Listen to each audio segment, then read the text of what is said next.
someone who never went to the four walls of education. And then, thank God, my mom was a believer.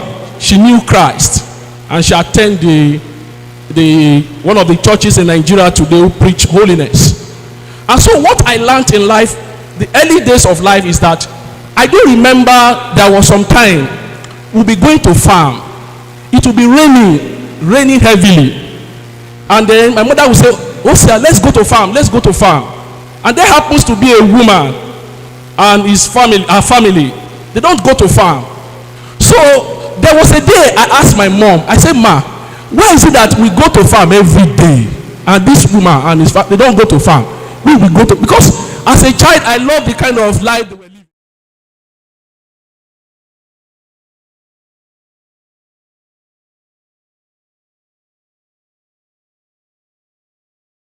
To be a teacher, and the husband as well. He said, "You don't work." And I said, "Why you not walk down so that we will not be going to farm like this?" He said, she started telling me stories. She told me many stories how she tried to get education. So that day was the beginning of a life for me, and I made up my mind that day that I'm going to change this. And starting with, there was influences. Looking at what our leader has said, there were influences. I made up my mind. I remember when I went to secondary school, I'm going to quickly run through everything. I got to some guys in secondary school who taught me how to steal, to steal scoop things, to steal mango, to steal pineapple, and every other thing. But to the glory of God, during that time, I met with Jesus. Amen? I said I met with Jesus. So our leader has spoken today how to get what you want in life. Let me start with what he has said. What he wants us to know today is that there is a part you must embrace in the path of leadership. And that part is personal development. Look at yourself. The best is yet to come out of you. You can't be better than this. Personal development must be a path you must follow. And this kind of personal development must be holistic, complete. Your tripartite being, your body, soul, and your spirit. You must learn to lead. I was listening to a man of God recently. He said, if you are 30 years of age, recently, he said you should have read up to 30 books. If you are 20 years of age, he said you should have finished at least 20 books about life. And that I've been reading books, but hearing that man really touched me, and I started buying books recently, and I'm reading. There's even one with me on this table here. So you must learn to give yourself a personal growth in every aspect of life. Never leave any part of your life consisting of your body, your soul, your spirit.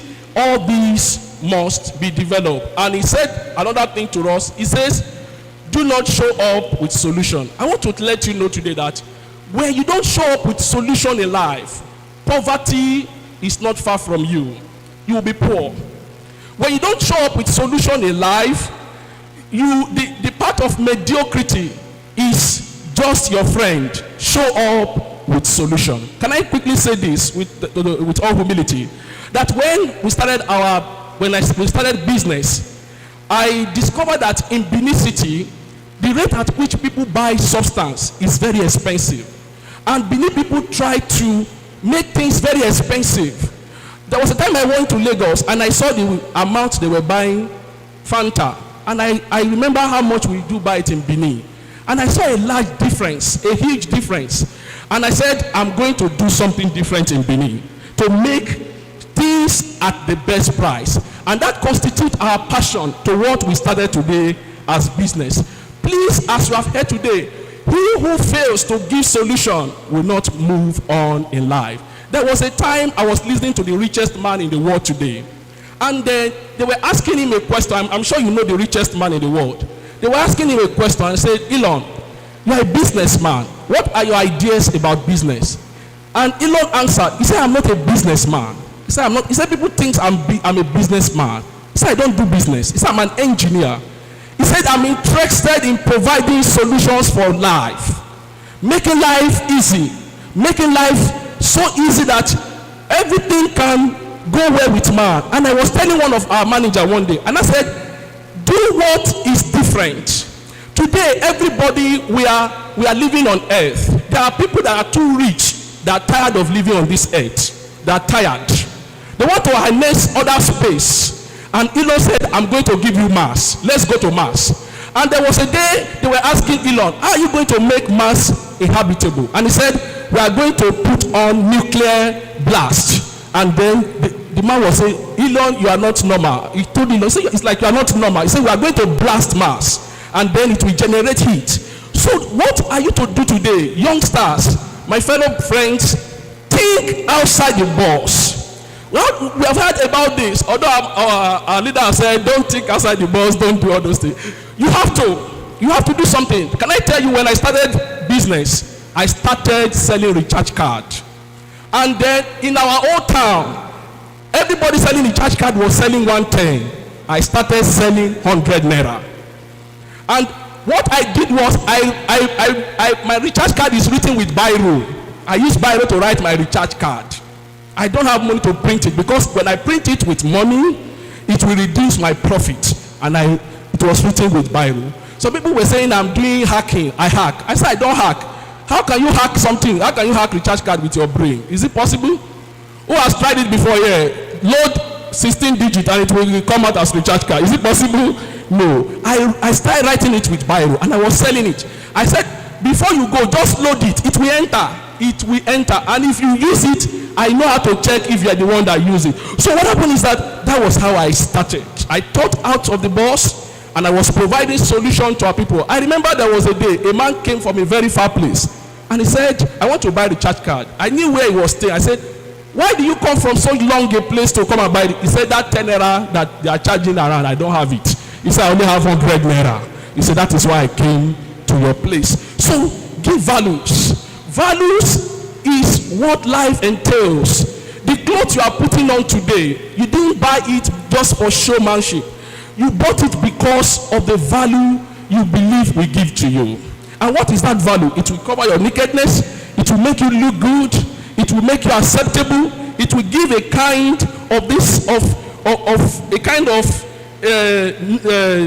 kind of idea about you. These are what value entails. It says, do not inculcate intentionality. Be intentional. Intentionality is a word I heard from a sister. And that word, since that day, it has affected me. What does it mean to be intentional? If you want to succeed, success is about intentionality. So also, failure is about intentionality. If you want to fail, all our leaders said today, you can just start doing it. The way of failure is very easy. It doesn't accept discipline. It doesn't accept you going the extra mile. It doesn't accept you going the far distance. Can I tell you something? Something came to my mind some days ago. And I remembered, before I continue, I said, okay, before I continue, let me tell you, today, in the educational sector of Nigeria today, we see students, many of you here, you have sleepless nights. You go to class and do jacking and read all through night just to make some grade. And the Spirit of God within me was telling me that, do you know that after school, many of us, we don't have sleepless nights. Many people today don't have sleepless nights. They don't give time to their course or to their business or to what they are doing and says, this thing I must do it. You only do it for education. And then at the end of the day, education is not giving what you, it's a good path to success. But in Nigeria today, the result of it is not showing forth in the way we thought it to be. There's other parts you have to follow, and that's the part of personal development, which must be holistic. And so you must learn to develop yourself, that knowing that in life, giving just one part will not lead you to success. You must ensure that every part is well accomplished. So today, if you are in any part of life, if you ask, there was a day I was looking at Femi Otedola. I'm sorry I'm telling you this day. I used to follow these people on Instagram. And he said, I'm happy to just finish one of my courses in London Business School. And I was asking myself, so Mr. Femi Otedola still goes to school and study hard. Yes, of course. And so what will deny you and I from not studying in your area, making the best you can be? Develop intentionality. This is what I want to be. I want to be the best or the most significant real estate dealer in Benin as time goes on. What must I do? We must be intentional. In our business recently, we brought about intentionality. And then we started so much intentionality that we were this on social media on this. And I can tell you, this last month, we made one of the best revenue in 2026. Just compared with just January. January is a time where people buy coming out of December, but it almost surpassed what we did in January and December. So intentionality brings you to a place of success. Don't love pleasure. Our leader says love pleasure. Yes, people love pleasure. The Bible told us about the love of pleasure. What is the love of pleasure? It says he that loveth pleasure, what will happen to her? I can't hear you.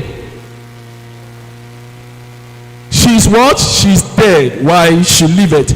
Don't put yourself in pleasure. The world we are today is a world that embraces pleasure.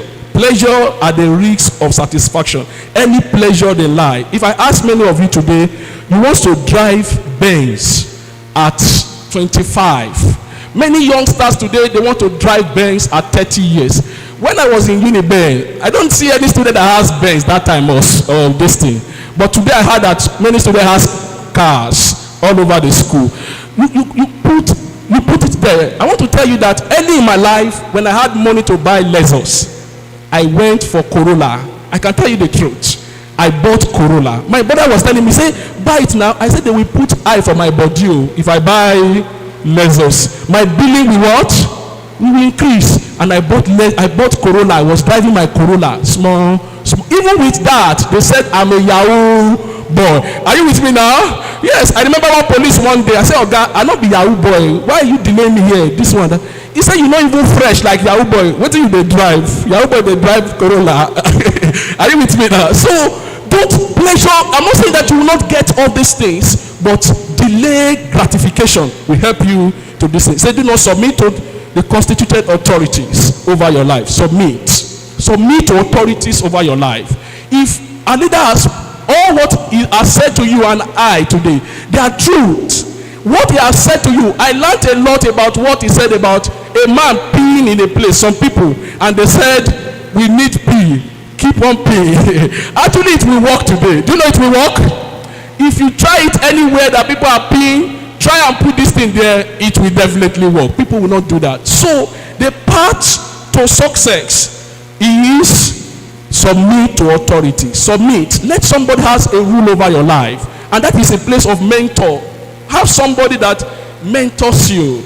Have somebody that you evaluate yourself to. Make sure you do that. Today I have many of these people. I remember early when I got married, I made sure that I have a man who mentored me in marriage. And anytime I told my wife, it's like I want to misbehave, report me to him. I fear that man so much. And I remember there was a day my wife said this and that. I was shivering inside me. And I said, I will come and meet you. I will come and meet you. So that is it. You must have someone you submit to. In the school authority, submit to the school authority. You say, this authority is very hard though. I have to know any student. There was a time, I'm telling you, my friends, in University of Benin, in the hostel, they said no use of hot plate. And I was a Christian. And I know this is school rules and regulation. I said, stove is very expensive. Using kerosene. And actually, I objected to it. I said, I'm going to follow as a child of God. And I follow it. I started using stove. Until my final year, I was using stove. And the money to buy kerosene was not leaving me. I was having the money to buy kerosene. Today, follow rules. There were sometimes I will be driving and I will get to airport road. I will wait. On Sunday, I will wait for traffic. Some people will, because on Sundays, the S-man are not there. Am I correct, sir? But they see you as a mentally retarded person. Why will you wait? Why will you wait? They will be only at your back. Why will you wait for traffic light to go when nobody is there to catch you? It's a normal life. They will cost you, yes. They will say, Ozo, yes. So that is it. follow this thing. My time is gone. Embodied egotrism and entitlement. Let me quickly say this to you. The kind of world we are today is a world that entitlement is high. I remember some years ago, recently, I was privileged one day. I have some younger ones. They are in university. They were going to university. And I went to a phone shop and I bought Xiaomi, 2 phones, Xiaomi, and I bought it for them. It cost me almost some amount. Sorry, I'm running up now. Yes. So, and I said, well, I bought it for them. I gave it to them. Do you know that one of them refused to thank me? He said, why will I buy Xiaomi? He said she needed Samsung. He said she needed iPhone. Well, and she refused to. People now advise her to come and say thank you for me. I was shocked. That what are we going to? People today are entitled. Listen, don't have entitlement mentality. Discipline your appetite. You have to do that. Sleep and inculcate a righteous virtue. Finally, today, I want to tell you that righteousness will help you a lot. Embrace it. Live a righteous life. And as you do that, the Lord will help us in Jesus' name.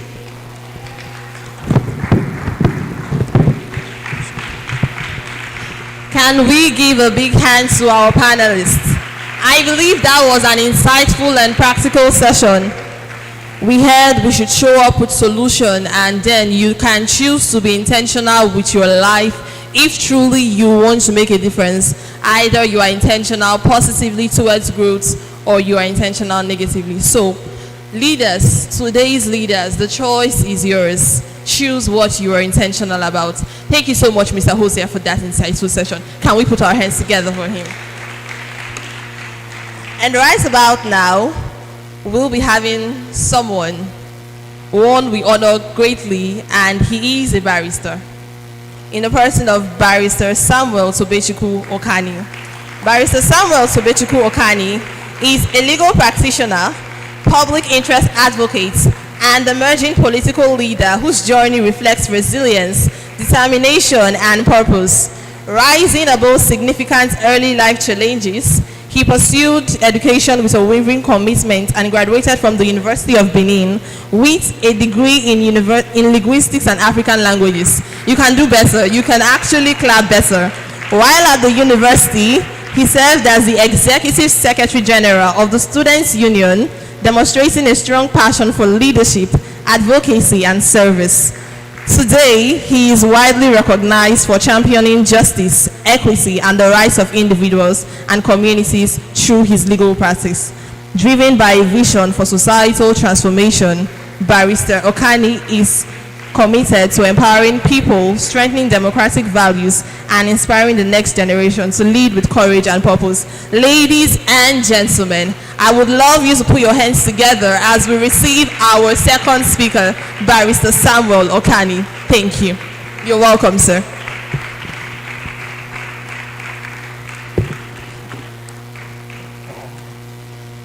Good morning, everyone. I thank God for the opportunity to be standing here. I said so with so much respect. Thank you, Commander.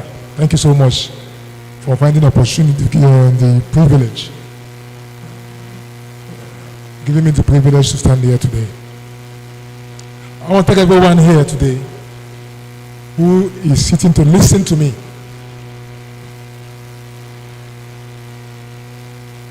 Everyone here have in him or her the seed of greatness.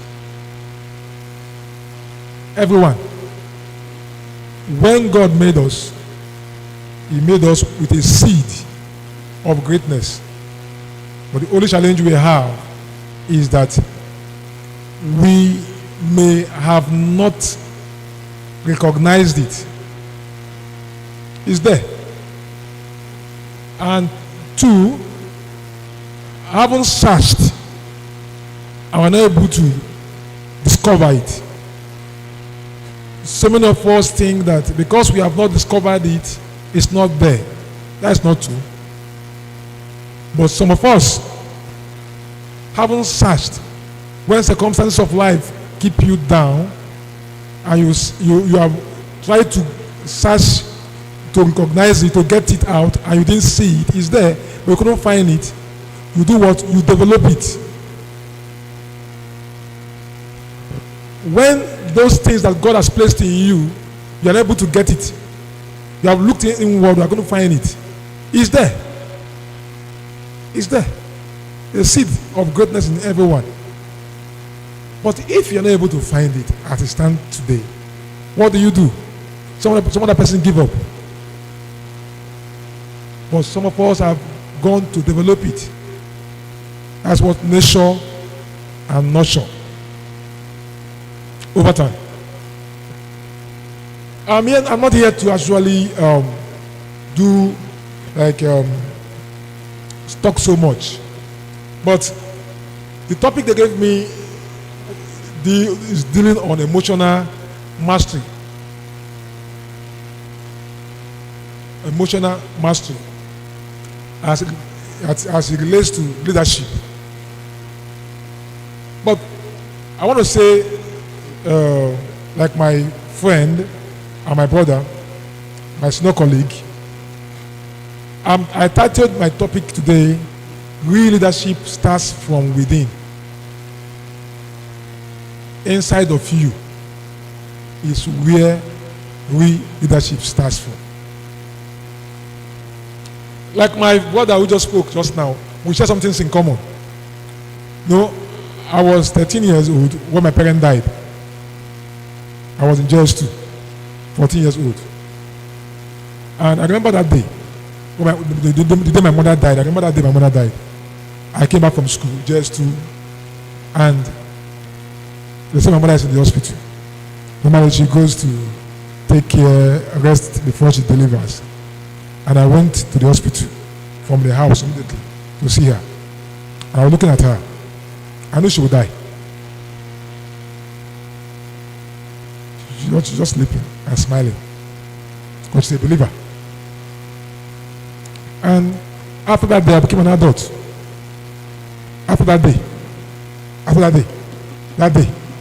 she died. I became an adult. I have 4 siblings. 4. I was 13. I was the eldest. After 3 months, my father died. But before my father died, it was I that was watching after my father. Whenever he's looking, whenever he's lost in thoughts, I tried to encourage him. But when he died, I left from Benin to bury her with the coffin. For the first time, at 13, I saw dead person. But what am I going to say here? What am I going to say here? Inside of you is the leadership. I started leading my siblings from 13 years. I dropped out of school. JS2. No more school for you. My siblings must go to school. From 13 years, I started traveling to places to buy goods, to manage my father's some shops. At 13 years. Now, if God had not put that seed in you, you will fail. Just fail. But it's there. It's there. But one thing I will tell us here is search it out. Search it out. Search it out. Search it out. Never stay in this earth without a spoon. Don't stay. Don't agree. Some people are born with silver spoon. You know who says so, Abi? Can you hear me? Am I clear? Many people are born with silver spoon, Abi?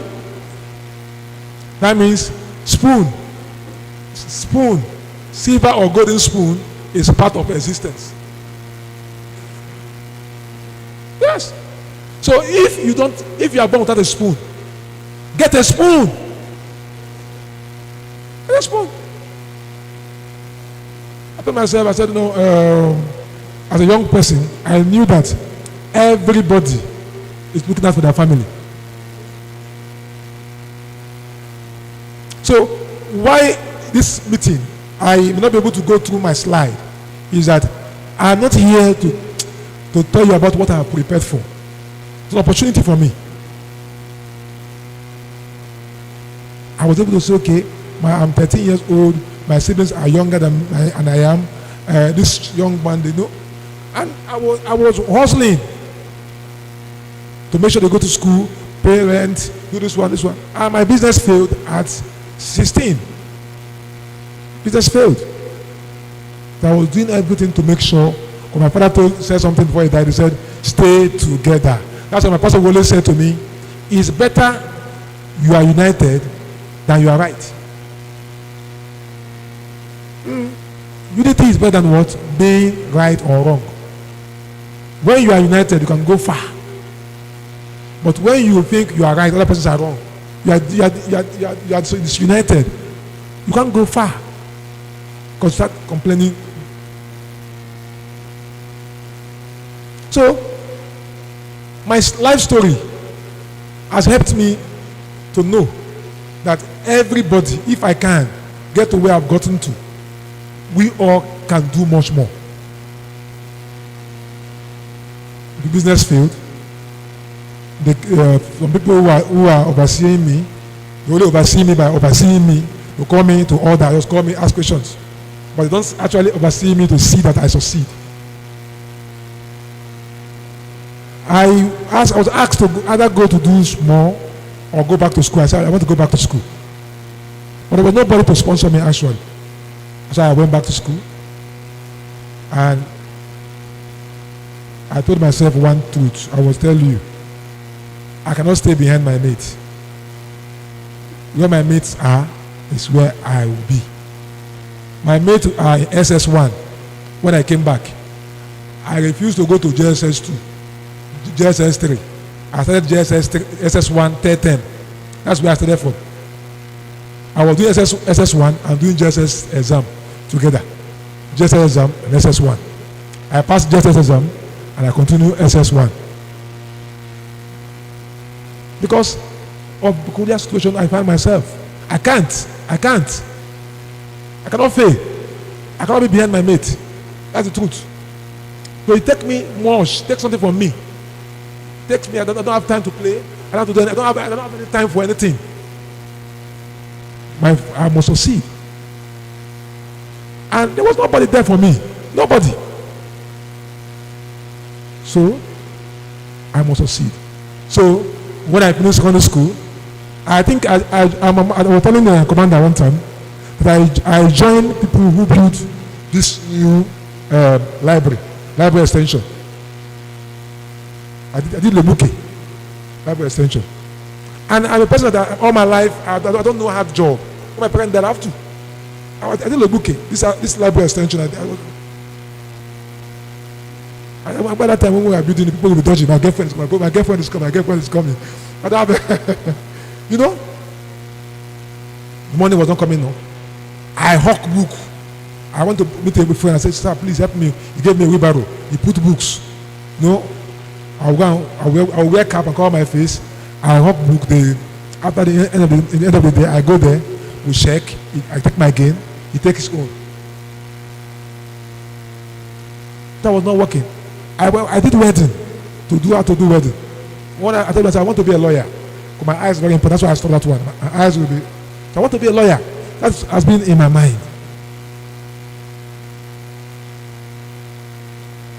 There was nobody.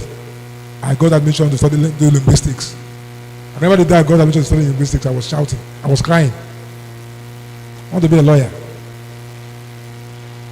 I passed JAMU. No, to study in CVO University. Because I don't have money, they said I must pay a particular amount. I couldn't pay. I couldn't get admission. I've traveled to Merugiri to hustle. All these things. Why? Because if you don't have a spoon, get a spoon. That should be what you, if you are living here today, don't forget it. Don't forget it. And for you to get a spoon, you must be emotionally intelligent. You must cut down. You must sacrifice. When I got to this school, I was the class rep in linguistics. I had a lot of opportunity to dive into many things, but I can't.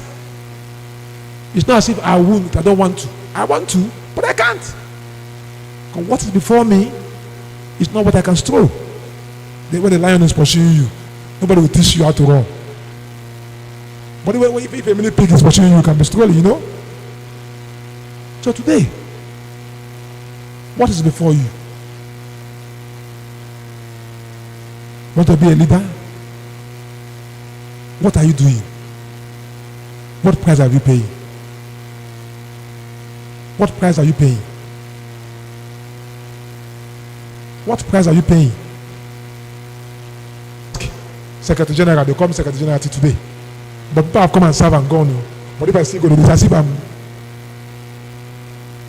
So today, nobody can give you the chance. Nobody. You will create the chance yourself. How? That's why we are here. Responsibility. Take responsibility. Are you accountable to yourself? If you fail, who will lose? If I had failed in this life, people would have clapped. If I had failed in this life, people wouldn't have been disappointed. They know I will fail. But I'm responsible to myself. There are places I've gone to today that they think I'm stubborn. They think I don't have sense. But today when I go back there, I say, wow, you are resilient. See how the world changes? Wow, we like your resilience. So today, are you looking at people's face? Come on, I want to go to school. You say, no. You are an Igbo man, an Igbo person, you know. You must do business, as Igbo people, that kind of thing. But I knew that if I had gone to do business, all my siblings would have gone to wrong hands. You want to serve, they will go and serve. And when we are serving, we will say, go and serve 20 years, serve 10 years. You know? But if I had gone to school at the first song and I'm stable, I was able to guide them to do the right thing. That was what I did. So today, you can look back and say, our senior brother. So who will look back to you? Even though you are the last born in his family, who will say, yes, this guy is the one leading? Influence. First and foremost, you must be responsible. You have to be emotionally balanced for leadership. Responsible. You will be ready to take the blame for what you will become. My papa had done for. You are not ready. You are here to succeed because of yourself. Thank God my brother said it. He was asking the mother. That if my man will give me a silver spoon, what do you give your pikin? Thank God. You people don't know him. Today, that person is saw in the village had walked down. He has walked down. I want to engage our mind today. Today is June 12th. What are you bringing to the table? Influence. If you are not responsible, how do you influence others? And what is influence? Ability to make people do things. Ability to shape decisions. I went to law school. I came back. For some time, I said I want to contest election to represent our people in the House of Reps. People looking at me, and I said, yeah, I'm qualified. And I entered the election. I just came back. I would have missed this event. I've been in Abuja for some time. Nobody can rate you. You only can rate yourself. Are you a failure? You are a failure. Are you a success? You are a success. It doesn't matter what people think or what people see. Say. You are who you are by your own rating. If I came here today, somebody called me yesterday. Barrister. But if I was not responsible, if I was not responsible to myself, if I had not known that I succeed or fail, and I pay the consequences, I will not be able to succeed. I was telling my brother last time, I intentionally went to apply to park debt after I left school, my first degree. I was parking debt for free. And the man that I was parking debt didn't know I'm a graduate too. When he knew, he said, I'm not paying you, just parking debt for free. Why? I was building some check in my life. Because he that is down, fear no fall, you know? When you are walking, when you are in your walking stage, you will be stained. What will be, things are happening. But if you are high there, you'll be ashamed. You'll be ashamed. What people will say, no matters to you. But when you have killed that ego, that pride, your own is success. Your own is success. That's all. That's what you know. You don't care. Don't care.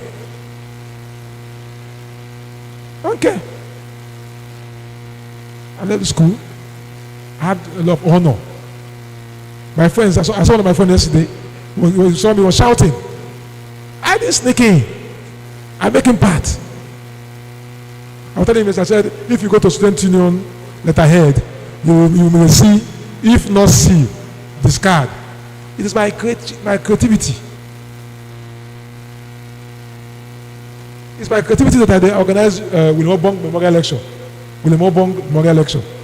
A lecture that I started to bring out sacrifice, even when it takes your life for your society.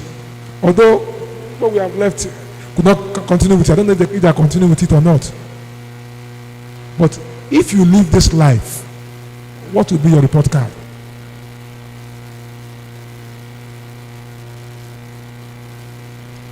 A lot of wisdom, a lot of things online, information everywhere. But what are you making use of it? I was telling my wife today, I said, somebody may be traveling to Lagos for an appointment that will take place at 12:30.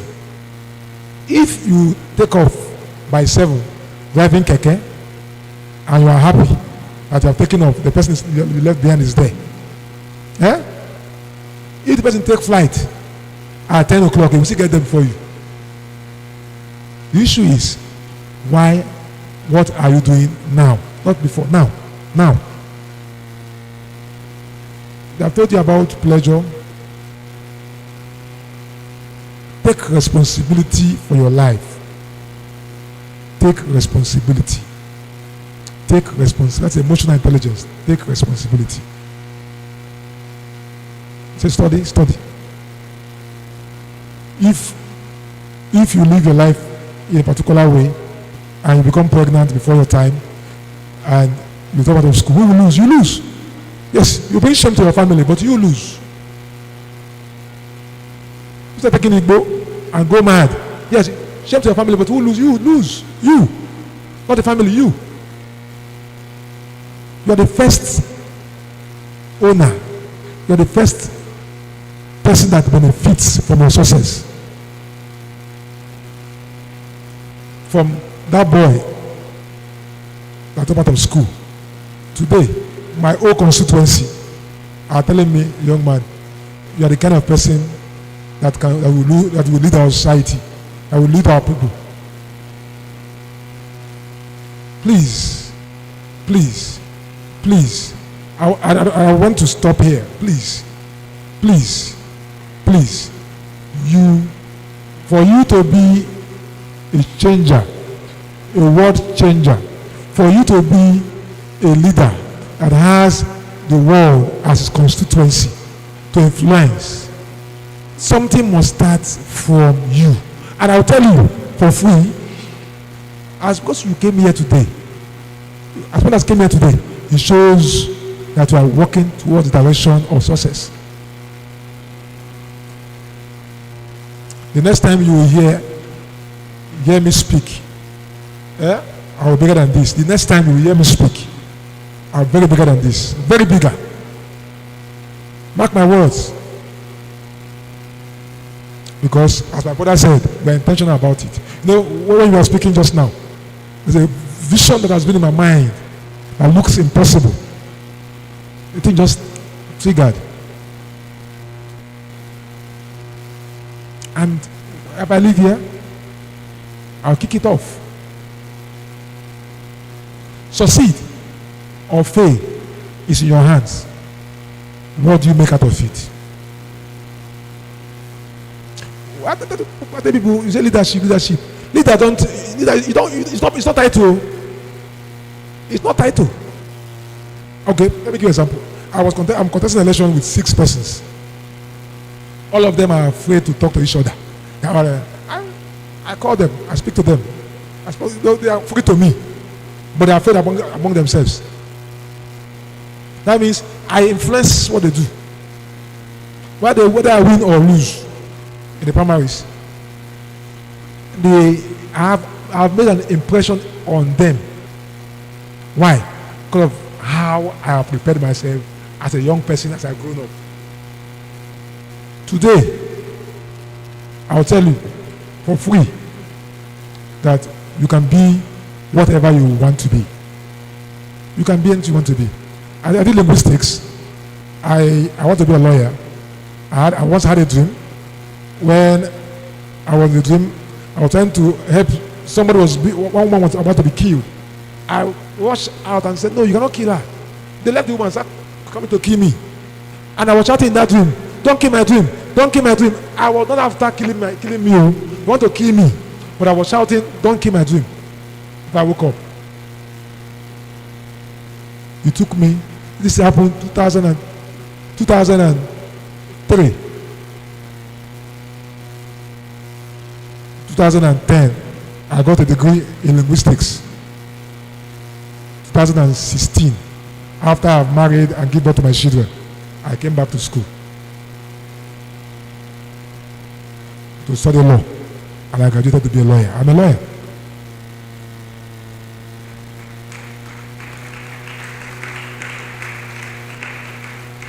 And I went back. People go, "Oh, let's welcome Barrister Samuel." People who told me that time. Somebody not marry me. Somebody didn't marry me. I don't have any title. They thought I would get that way. They thought I will be a lawyer. But since I didn't get to become a lawyer, they didn't change their mind. The glory of God. But today, so young people, I say young person with all respect, young persons, which I know I'm among. You know, I did my birthday on 25th of May, and I didn't know, it was when I was doing politics, and they asked me to write my age. I used calculator to check it, to know how old I am. I didn't know how old I am because I told my family I'm 30 plus. So I've been personally calculating, I said I'm 30 plus. I didn't know I'm above 40 and I'm pushing, you know. So, please, today, as I've seen us today, let this thing be a fire in our hearts that nobody can stop you. No man can stop you. No woman can stop you. Nothing can stop your dream. You can be the influence the world is waiting for. And if you are not there, the world cannot achieve what it ought to achieve. Nigeria, I will speak on politics today. Young people, I saw people asking for money, 5,000. Young Gen Zs, 5,000. How much is 5,000? Democracy. Get your PVC. Leadership starts from there. Tell others, go and vote. I will vote till I die. If the people in government are not tired, I will not be tired. I will keep on changing them. Somebody say, your vote does not count. It's a lie. If Mahatma Gandhi can go on hunger strike, who is hungry? Him. Who is He's not on the street. He's hungry. He doesn't eat food. He's protesting, but he's one dying. Have you heard about that man in India? Have you heard about that man, Mahatma Gandhi? He was protesting. He was dying, but he didn't quit. So my voting, I won't quit.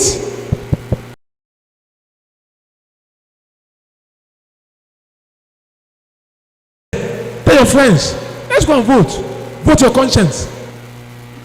Because immediately you collect money to vote, you met somebody around you collect money to vote, and you encourage that person. They have paid you for the bad service. They have paid you for the bad governance, and there's nothing you can say about it. Whatever they do is demise. We are lawyers. Whatever they do, they paid you. They are political consideration. So today, let leadership start from our house, start from our inside, who we are. Let's reflect it by what we do, by sacrifice we made, and God will help us. Thank you so much. Let's put our hands together. Thank you very much, sir, for that wonderful topic. Keep clapping until he gets to his seat.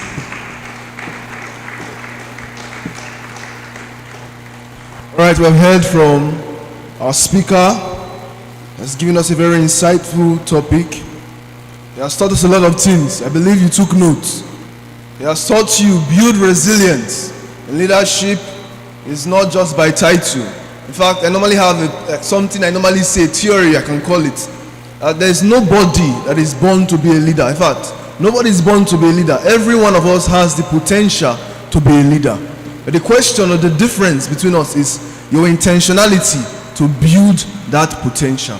So now, we have heard this topic this morning has been brought to you. The question is, what are you going to do with it? Are you going to live here and build yourself, work on yourself, discipline yourself? You heard he spoke about discipline. He spoke about getting a spoon. There is a golden spoon, there is a silver spoon. Get a spoon, even if it's rubber spoon, get it. Don't be on this earth spoonless. So we've heard that. Right about now, we'll be calling on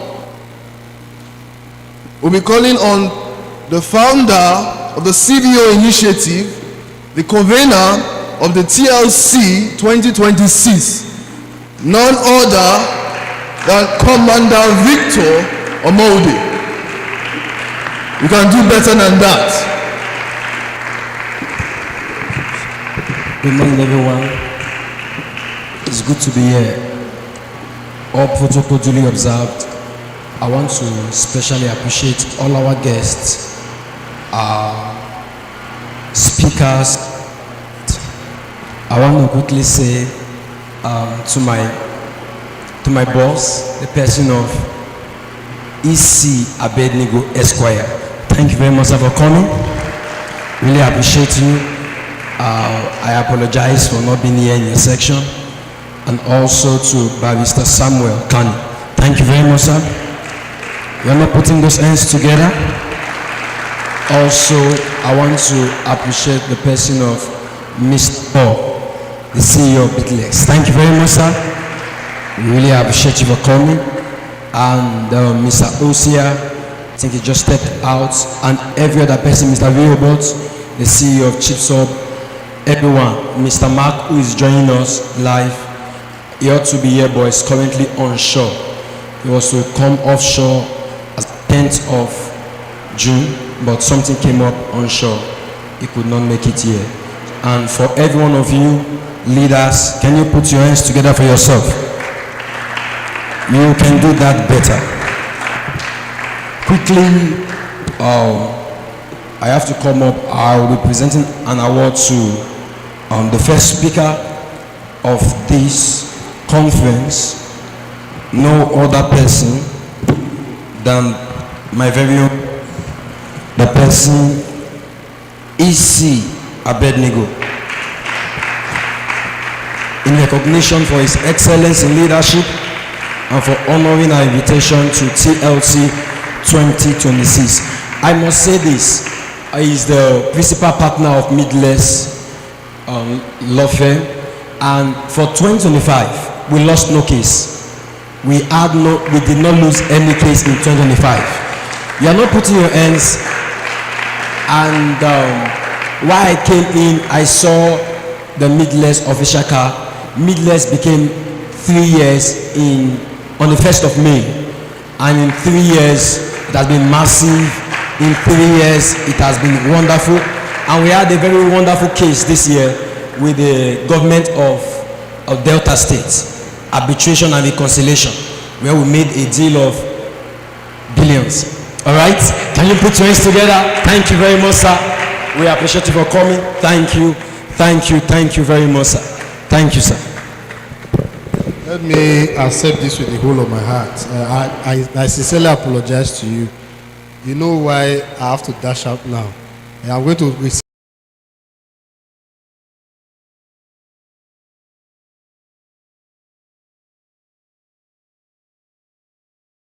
I have to be there to chop bride price. So, ladies and gentlemen, next time I'll be with you to the end. God bless you. Thank you so much. Thank you very much, sir. Put those hands together. And also, we're giving an award to our second speaker, the person of Barrister Samuel Tobechukwu Okani.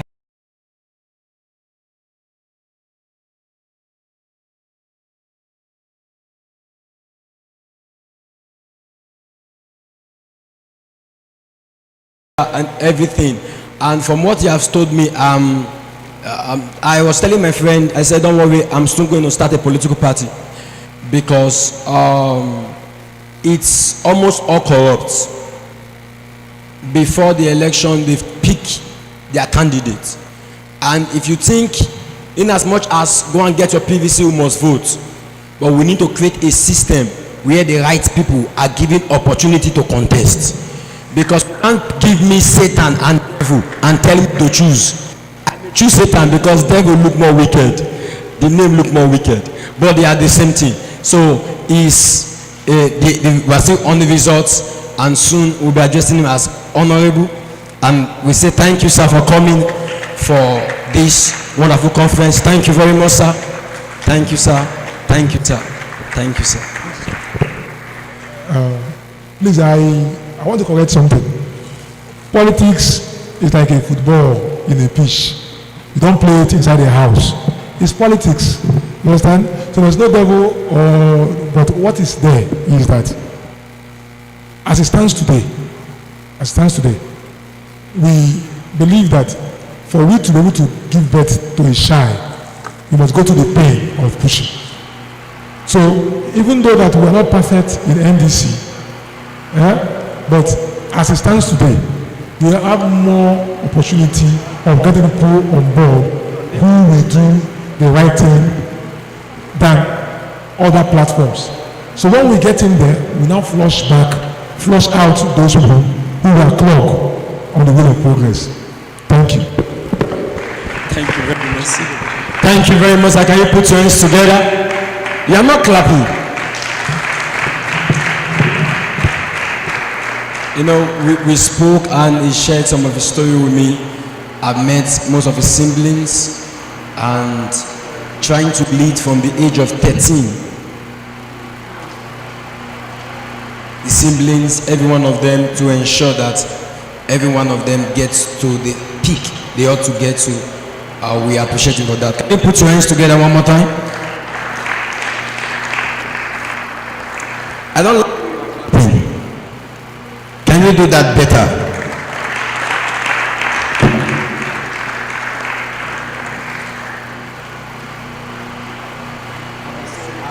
I had to interrupt right about now. We are going to be calling the second panelist coming up to relate what the second speaker has said and what he ought to say to us to understand it. So, put your hands together as we make welcome Star Paul. Put your hands together. Keep doing that till it comes. Keep doing that. Come on.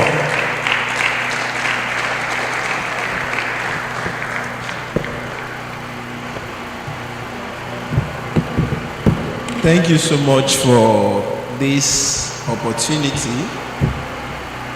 And I must say that I'm very, very happy to be here. Very, very excited. To prove how excited I am, this conference was scheduled for 9 a.m. I think I was here exact 9:05 a.m. this morning, even while they were still doing some arrangements. So it's a good one. It's a good one. It's a good one.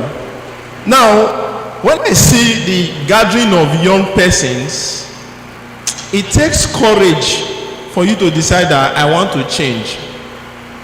Do you get the point? It takes courage for each and every one of us here to say, I want to change. So please give yourself a round of applause.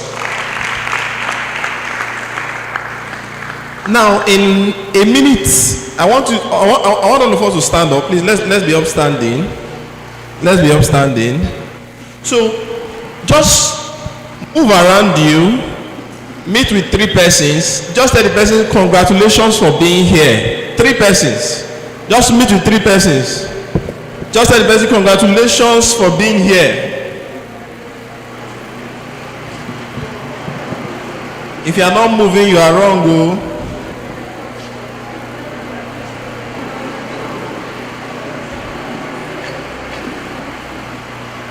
All right, we can sit down. I listened to the first speaker. It was very interesting. Conversational. I listened to the first panelist. It was engaging. My notepad, the first and the second one was filled. I now asked myself a question subtly. I said, did I come here to speak or I came here to learn? Did I come as a panelist or I came to sit among the congregation? But it's a beautiful one. So let us give them a round of applause, please. So my work here for this first section is just to expand on emotional mastery, which the second speaker spoke about. So in no distance time, I want to let you know that everything in this life is negotiable. Tell your neighbor that everything in this life is negotiable. Everything you can think of, anything you can think of in this world is what? Negotiable. Now, you don't get what you negotiate for. Sorry, you don't get what you want in life, you get what you negotiate for. Meaning, if you want 1 billion naira, you must meet with somebody and discuss with the person, this is the idea I have, let us discuss this, let us do this. So you don't get what you want. You get what you want, negotiate for. That brings us to this emotional mastery. I'm just going to tell you like 1 or 2 stories where I have failed in terms of emotional mastery and I was able to overcome. In a simple nutshell. So, sometime this year, I was compelled to negotiate with someone as regarding another business aside the real estate we do. And while I was negotiating with the person, The person was all confused on what she want in terms of the pay. So let's say we discuss something of 100,000 today. She will say, okay. Tomorrow she will come back and say, sir, I asked my friend. She said 100,000 plus 2 bags of rice as a case study. Then I will say, okay. She will say, all right. She will come again and say, sir, I asked another of my friend. She said 100,000, 2 bags of rice and 1 chicken. I got so annoyed. Do you get the point? And I told her that this is where we'll cut the deal. We are only going to give you 100,000 with 2 bags of rice, and that is it. That was how that deal ended. Later, the person that connected me to her and called me and said, how did it go? Why did this? When I explained, he said, no, you're not supposed to do this and all of that. I just simply knew that even when it was the lady's major fault, I had a very, very big challenge because I wasn't able to master my emotions as at that time. And let me tell you what not mastering my emotion cost me. It cost me that a business that was supposed to be set up in sometime January has still not been set up till today because of that one single emotional reaction that I encountered. I don't know if you get my point. Invariably, I'm telling you that since that negotiation or that point of negotiation, I've been losing money because that business has not been set up. Why? Because I was not able to control my emotions while negotiating with that particular person. Get this point very well. Now, know that emotions are expensive. When I say expensive, think of millions. 1 million, 2 million, 3 million, 4 million. And you must know how to trade it. Why? Because it is very, very expensive. Think of it as jewelries or the iPhone you want to buy or the wig or whatever the case may be. So you must learn emotional mastery. So on that point of that negotiation, I failed. I wasn't able to get what I want. I needed that person to work for me as at that time. I needed to open that business as at that time. But I didn't get what I want. I got what I negotiated for. What I negotiated for ended in a deadlock, so that was what I got. If I had negotiated very well, controlled my emotions, know how to sweet talk the person to do whatever I want to do, then I would have gotten the best out of it. I don't know if I'm making sense. So at every point of your life, please learn emotional mastery. I'll give another story again. I was conversing with one of my friends, long-time friend. We've been friends for about 7 years. And when we were discussing, we were engaging 30 minutes into the conversation, engaging very well. And I now recalled one thing that happened some time ago. I said, if it were to be this time, I was not even living my life the way you were living his own. And he stood up and said, no, how do you say such a thing? So in fact, I'm not longer discussing again. Because of the encounter I had with the other lady while negotiating, and I told him one thing. I said, let me not catch you on the negotiation table with this your attitude. I will come with my team. Let's say we are discussing millions with that particular my friend. Now we are discussing millions. I know I will tell my team, at this point of this conversation, say this thing to this boy. He will stand up and leave. We will take the money. We will take the deal. Do you get my point? So I told him that, please, master your emotions. Because as it stands today, after that time, if I meet you on a round table, I will tell my team to spike you. So you will stand up and leave the deal and we'll go home with the money. I don't know if I'm making any sense. So you must master your emotions. You must know how to master your emotions because it will either make you or break you. As simple as it is. You might not understand what I'm saying. Okay, we are young persons. Should I use relationship? Okay, let me try to give an example of relationship. That boy that you love him, man.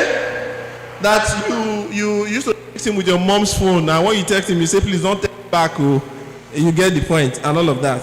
Then you get into a very, very heated argument with the person.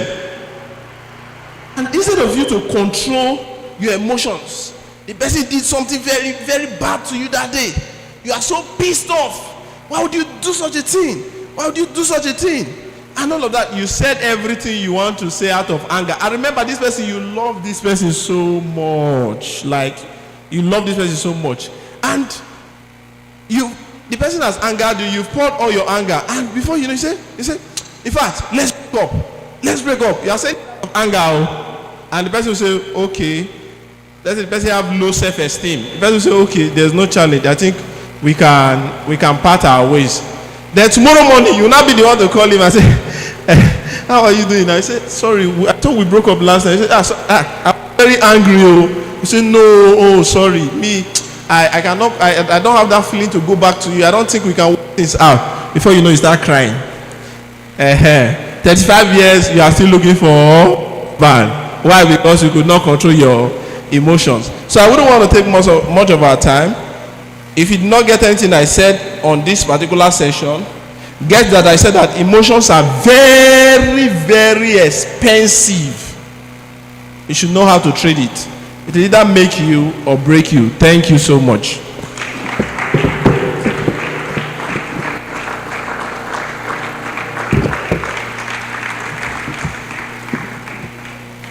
Thank you very much, sir, for that very enlightening topic. We have heard from our panelists. Emotional intelligence is very important. Get control of your emotions. In leadership, it's very important for you to grasp your emotions. Have control over your emotions. In terms of your relationship and interactions with those you are leading, you need to know how to stabilize and control your emotions. You don't react based on emotions. You don't act based on emotions. If you are too fast to act, maybe because of how you are feeling, you are too fast to act without thinking, maybe because of what you feel at that moment, then you are prone to make dangerous decisions, rash decisions that you may later regret. Thank you very much, sir, once again from that very insightful and enlightening topic. Let's do well to put our hands together for our panelists. So, right about now, we're going to a very wonderful session, which is the graduation ceremony of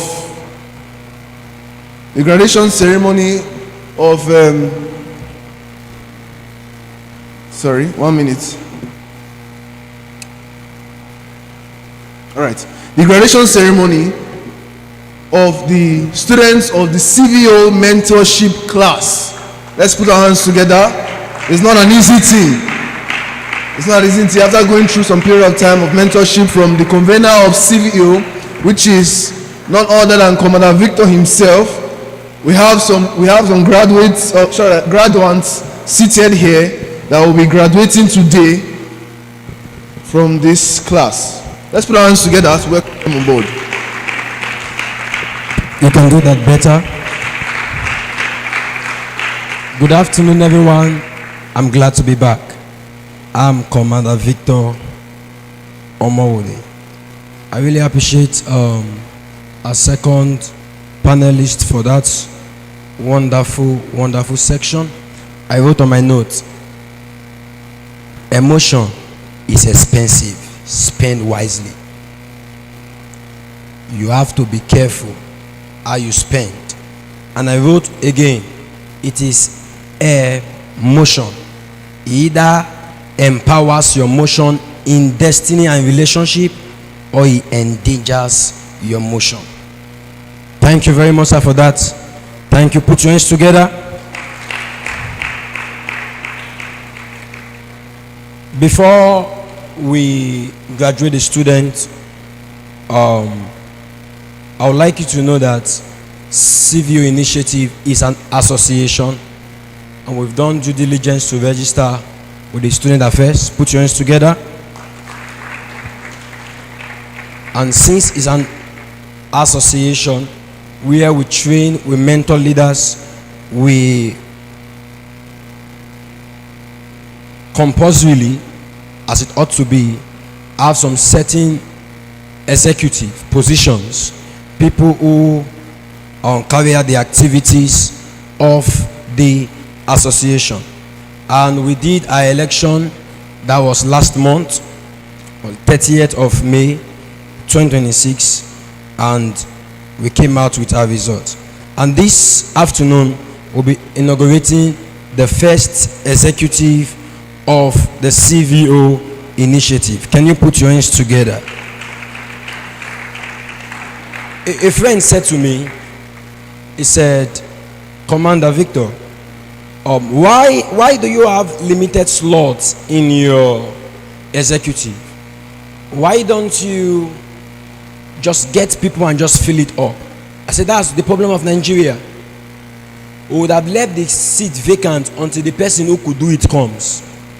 But we decided to go ahead by just putting anybody.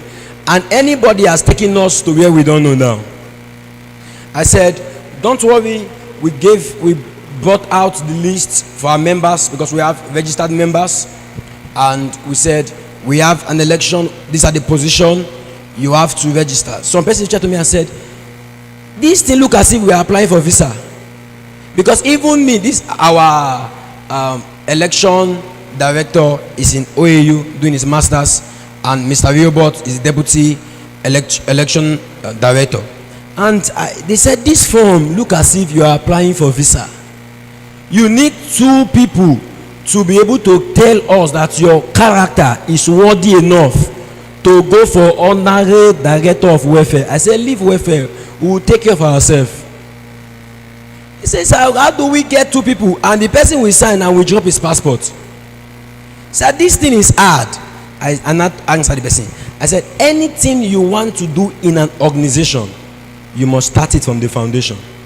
The very first block, it should be inscripted there. If you say, I will put it later, it will not be taken serious. And we have 4 executive, the office of the president, the office of the secretary general, the office of the program director, and the office of the director of welfare. I want to believe they are all seated and they've all signed their certificates on oath. So right about now, I will say, and I ought to say, the president-elect, I always tell them, I say, until you are sworn in, you are still elect. The president-elect for the CVO Initiative, University of Benin, is no other person but Napoleon Favor Oyana. You can come up stage. And the secretary-elect for the CVO Initiative is no other person than Privé Asikame. The director of program-elect, Chukwuka Josephine, and the director of welfare elect, Happiness Ogogo. Please, I would like to invite our deputy election chairman to come up stage now. The person of Mr. Emmanuel Riobot. I don't like the way you are clapping.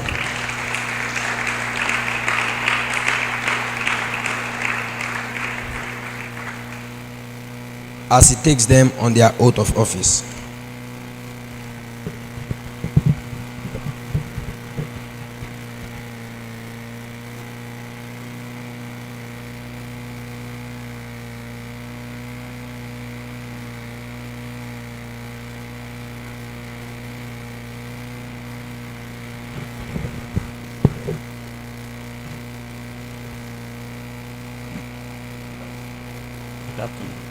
Good afternoon, everyone.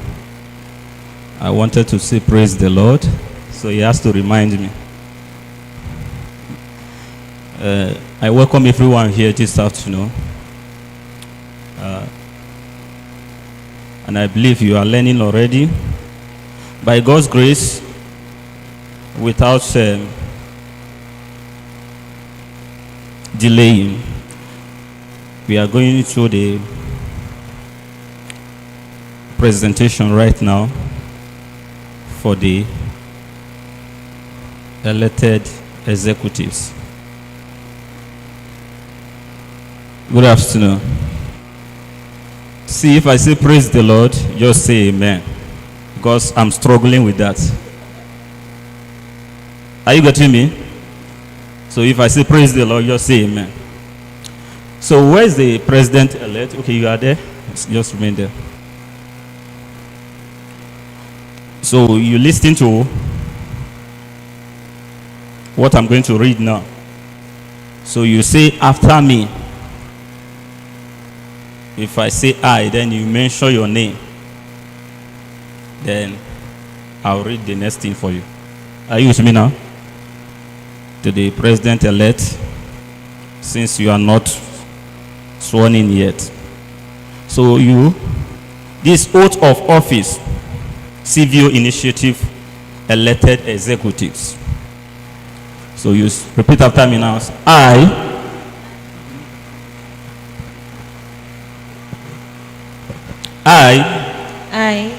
your name please. Napoleon Favor Oyana, Now you listen. Have been duly elected into the executive position of the CVO Initiative.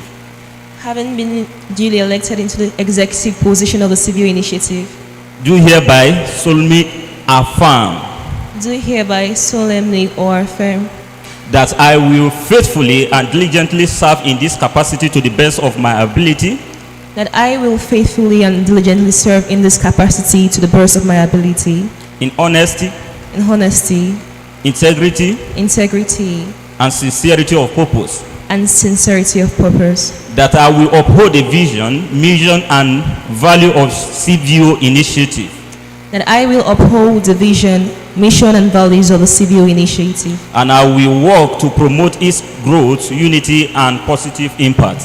and I will work to promote its growth, unity, and positive impact, That I will discharge my duty with discipline, that I will discharge my duties with discipline, accountability, accountability, and respect for authority and fellow team members. and respect for authority and fellow team members, That I will not misuse my office or privileges, that I will not misuse my office or privileges, nor act in any way that will bring disrepute to this organization. nor act in any way that will bring disrepute to this organization, That I will remain committed to the team, that I will remain committed to the team, service, service, and advancement of the goal of this initiative. and the advancement of the goals of this initiative. So you can.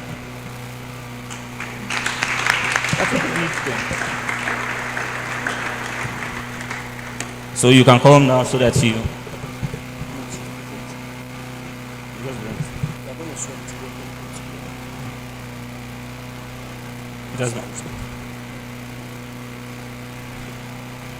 Okay. By the grace of God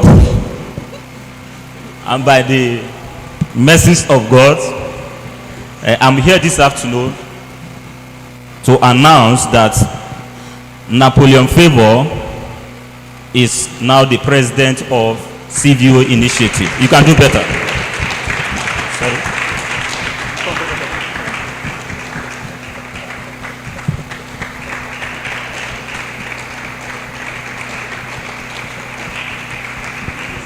Congratulations.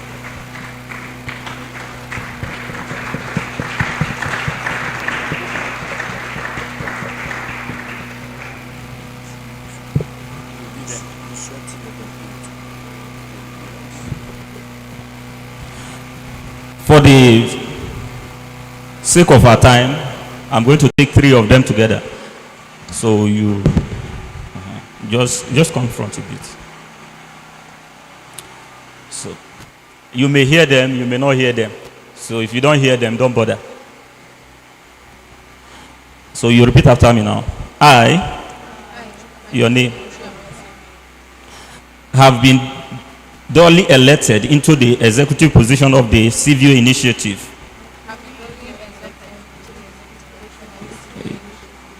You people can be louder a bit. Thank you. Do hereby solemnly affirm that I will faithfully and diligently serve in this capacity to the best of my ability, that I will faithfully and diligently serve in this capacity to the best of my ability, in honesty, integrity, and sincerity of purpose, and sincerity of purpose, that I will uphold the vision, mission, and value of the CVO Initiative, that I will uphold the vision, mission, and value of the CVO Initiative, and I will work to promote its growth, unity, and positive impact, and I will work to promote its growth, unity, and positive impact, that I will discharge my duties with discipline, accountability, and respect for authority and fellow team members, that I will discharge my duties with discipline, accountability, and respect for authority and fellow team members, that I will not misuse my office or privileges nor act in any way that will bring disrepute to this organization, that I will not misuse my office or privileges nor act in any way that will bring disrespect to this organization, that I will remain committed to teamwork, service, and advancement of the goal of this initiative. that I will remain committed to the teamwork, service, and the advancement of the goal of this initiative. Where is Commander Victor? You can come up.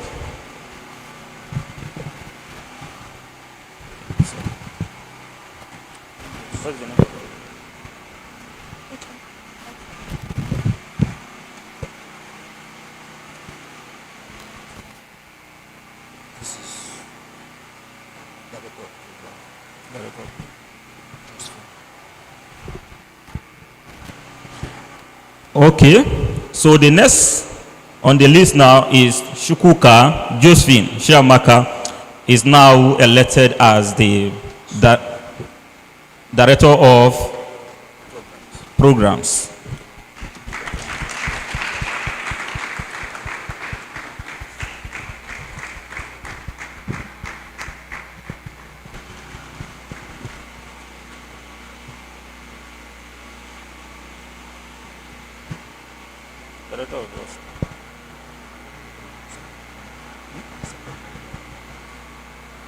The next person is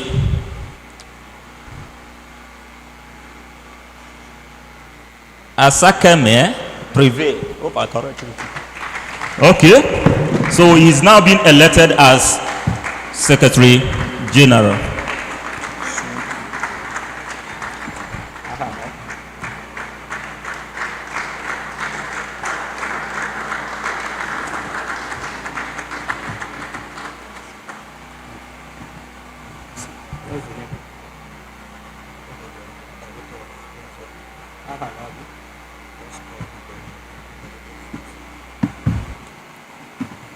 The next person is Ogogot, Director of Welfare.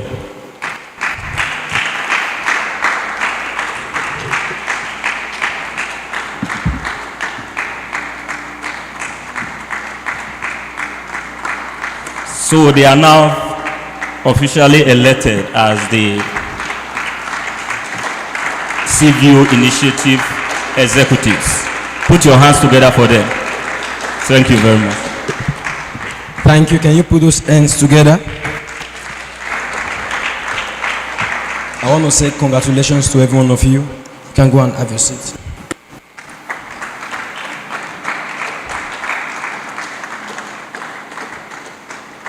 All protocol duly observed, distinguished leaders, and our newly elected executive, I welcome you all one more time to this significant moment. We gather this day to officially inaugurate this elected executive to serve in various capacity with the CVO Initiative. This is not just an appointment, it is a responsibility entrusted through confidence of those you will serve. Leadership is not merely about position. It is responsibility demonstrated through character, service, humility, and impact. To our elected executive, your emergence is a call to serve. You have been chosen through a process of trust, and now you are called to justify the trust through commitment and results. I charge you to lead with integrity, build with vision, and serve with humility. Protect the values of this initiative and strengthen the mission we carry. Always remember this question after now. What next? What will remain because you serve? What impact will your leadership produce beyond this moment? Congratulations to you all. Welcome to a new season of responsibility and leadership. Put your hands together. And right about now, we'll be graduating the students from the CVO mentorship program, which started on the 10th of February 2026. It was 3 months of mentorship and 1 month of project. I remember when I told them I was going to give them projects, they were like, you know, in school, when they give people projects, they go to AI and they write it. AI is not wrong, but you can't use AI to do my project because execution of the project is 40%. So I don't know if AI will go to airports and help you do the thing you have written. And they thought it was a joke. So when I wrote the project, everything about the project, they started calling me, say, sir, we don't understand this kind of... I said, we've been teaching on vision and strategic planning for 3 months. It is time for you to what? They told me, sir, I said, write vision statement, come and see notes. They wrote and wrote. They sent me. I said, this thing is too much. They said, sir, this is my vision. I said, are you sure? This vision, I got the vision in primary 2. I said, this vision, you must do it now. And I saw one of them posted, main vision, no key vision bearer. I have to reply. I said, what is going on? Because she said she had vision of helping children. I said, you have to go to Uselu Market. This thing you have written, go and look for children in Uselu Market. And they went, some went to schools, they did a lot. I think if you are following me on social media, I posted all their projects. And you have to give us a breakdown. We went like this is how we were able to generate funds and all of that. And I'm really, really impressed. I'm proud of every one of them. Can you put your hands together? Please. I would like the president and the president alone and my beloved friend to join me in this graduation. Get me the sash and the certificate are there. No, the certificate is close to my seat. Just get me the certificate. All right. While we had most of our students in the city of Benin, we had 2 who were core members outside the city of Benin. Can you put your hands together? It happens to be that both of them outside Benin City, they are in the east, serving the nation. Somebody said, if the nation send you to Castina, don't go. But whether or not they send you to Castina, they are serving in the east. And I would like to acknowledge them, the person of Faith Toby. You know why I love the name Faith Toby? If you are a law student here, the name sounds familiar, right? Right? Oh, 200 level, you don't understand. You are still doing NLS. When you come higher, you hear the man called Nikki Toby. I think she's a cousin to Nikki Toby. The man, when you cut off her P cases, you will hear Toby. Toby will say, I choose not to agree with the judgment of my learned brother. Me, I refuse to agree with Toby. So the person of Faith Toby and the other person, Favor Oko. Put your hands together. And Faith Toby is represented here by Ogechi. Please, can you put on your gowns and get me the sash? All right. I was in Port Harcourt in November last year for a crusade and a conference for young people where we taught the people on skill acquisition, majorly on tech, and we gave a laptop to the best students in that conference. And then I dropped the flyer for the CVO mentorship. I think that's my gown. That color is my gown. And I dropped the flyer, And the cost for the mentorship class, who can guess the cost? 120,000. And I received call from all the walks of life. Say, Victor, you are a scammer. Somebody had to call me because I'm a preacher. I preach for a living. I preach to survive life. And I will preach till I die. The person wrote to me and said, for spiritual mentorship, you want to collect 120,000 naira. Now, wow. And I replied him. I said, my problem I have with you is that you don't know how to read. You did not read. If you have the reason he said so was because part of what I taught them was faith development. Because if you know me, do conferences, I'm into song. My producer said, want to release one of my songs today, this weekend. I don't say put flyer and say for sponsorship and support, call this number or this thing. And a lot of persons are saying, how do you, even till when I was coming, my friend, yesterday we had a conference in Benin, traveled to Zeba, ministered, finished, had meeting with the volunteers till 10, and I was in a board meeting for an international organization from the time of 11 till my phone went off. After 1 to 2, my phone went off. I know the meeting continued. And this morning we hit the road coming back. I said, many people have been asking me, how do you generate fund? One came and said, it was my mother that was giving me fund. And I said, we just finished crusade. This one is 1.5 million. Will your mother give you 1.5 million to do crusade? And I'm leaving here to another one, starting in a daytime. And we are doing free medical outreach. We are doing 5 days crusade, 3 days ministers conference. We are doing I told them in the class, critical thinking books. Graduation is not an end. It is responsibility. It is the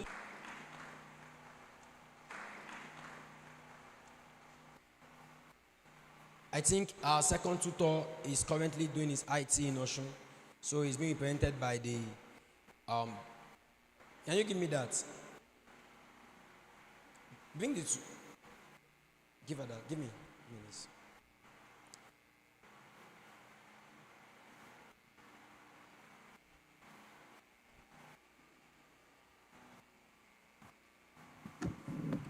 While I was coming this morning, I was thinking,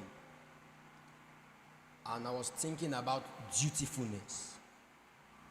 That a leader ought to be dutiful. We live in a country where everybody talks about the rights of citizen. The rights of citizen.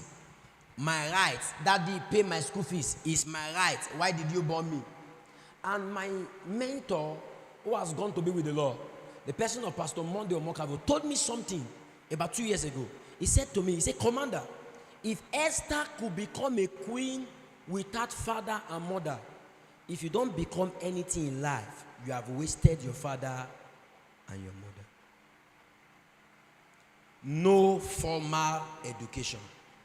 In fact, history told us that she was in her early 20s, 21, 22. That's what history told us. And she could rise and become a queen in a strange land. It was not because Esther was beautiful. Esther had sense. Terrible say absence. Dutifulness. You could see it in Esther. You know, many of you say, Esther fasted, if I perish, I perish. Nobody jumped into 3 days fast at the start. Meaning she was fasting before she became queen. I told them yesterday on dutifulness in the conference. I said, when you see a girl, the glory of a girl is in her beauty. Yes. When you see a girl, say, they go here today, it's still a girl. We have 47 years old girls. But when they become woman, they are concerned about responsibility. So Mary was 16. History told us 16 to 18 years when she gave birth to Jesus. But look at what prophecy said. A woman shall be with child. Because she could handle that responsibility. Heaven said, now woman be this, oh, not a girl. So when you get back home, you call somebody is 30 years and you give the person a tax to handle and he gives you 72 excuse. Don't complain. Now girl. So I don't know whether we have many girls here today. Are you a, ask whether it's a boy, a girl, a man, or a woman. Ask your neighbor. Ask your neighbor. You're not asking. You are not asking. Please ask your neighbor. Maybe I will not be able to put on this cap. During my matric, I did not. My mother was on me. You must wear this cap. You must. I said it's not about the cap. It's what's on the head. Inside the head. You can wear cap and not inside the head. You don't need a cap. You need sense. Should I wear the cap?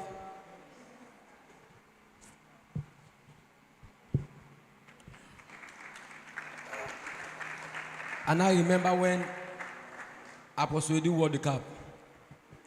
All right, give me my sash, my own.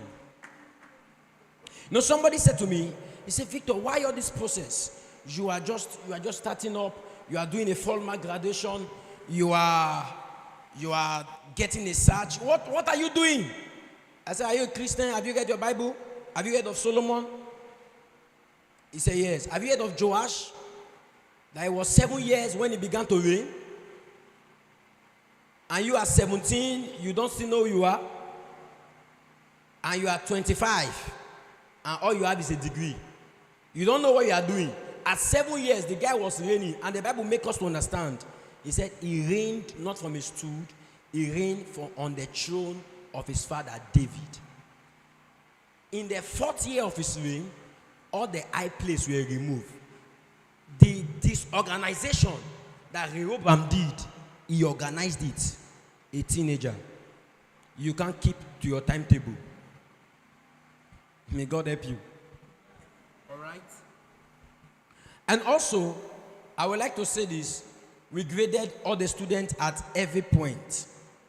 From their they were shocked when I told them, we look at your attendance sheet. You missed 5 classes. I know they were shocked. I sat down, took almost half of my day, did the attendance, we did CA, continual assessment. I did the recording, we did projects, I did the recording, and 20% was their notes. In case you were just connecting for the call, and you just slip off, submit your note.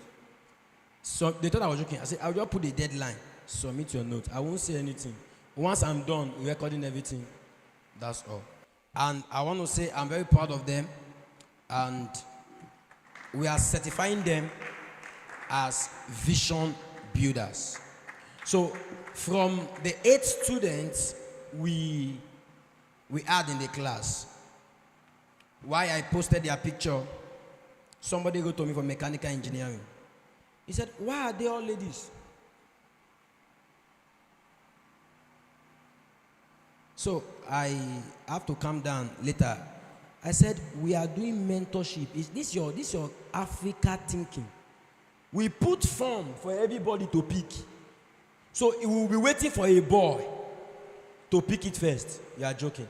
So from everything, the best students for the CVO mentorship, I refused to drop their final result yesterday so that they will not know. It's no other person. Do you guys know the person? Asikame, Sarah. Get me the award.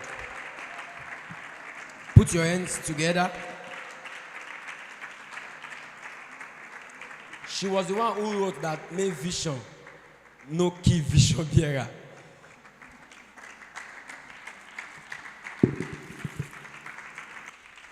And I would like this award to be presented by the president of the CVO Initiative. All right. On behalf of the founder of CVO Initiative, the mentorship class, I present this award to Asekame Sarah for your diligence in the CVO mentorship class. Please, a round of applause for her. Thank you. Thank you very much. She did wonderfully well. when I saw a video of her gathering the children in Uselu Market, they always told me, they would say, sir, you don't used to have emotion. You are too hard. They said, sir, you are wicked. I said, leave it. In class, let me tell you, in class, we don't do comedy. We only have comic relief. That is, once in a while, we laugh. We gathered for a serious business. It does not matter how much your school fees is. If you pay 10 million, if you don't pay attention, attention is a prize. And only those who can pay it will receive the reward of every other thing they have paid. If you pay school fees and don't pay attention, you've wasted your school fees. If you pay time and don't pay attention, you've wasted your time. So I want to say congratulations to Asika Sarah for your effort. Thank you. I'm very proud of you. And we'll be presenting their certificates.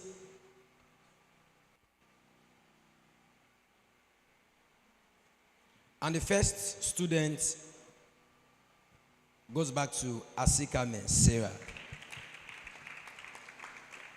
as a certified, as a certified vision builder. You are not clapping? I don't like the way you are clapping. Don't worry, don't be jealous, don't worry. We have in next cohort September, October, November, December, your project, and we'll be graduating you on the 2nd of January. All right? So, in case you can enroll, it's still 120K. We've not reduced the price. Neither are we going to. We have not increased it. We might increase it by tomorrow. Congratulations.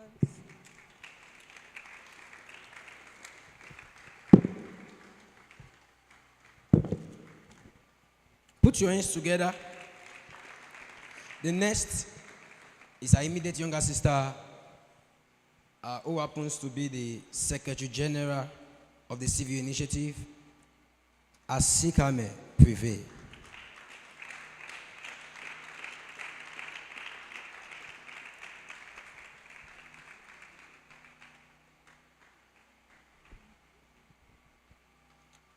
As a certified vision builder. Congratulations.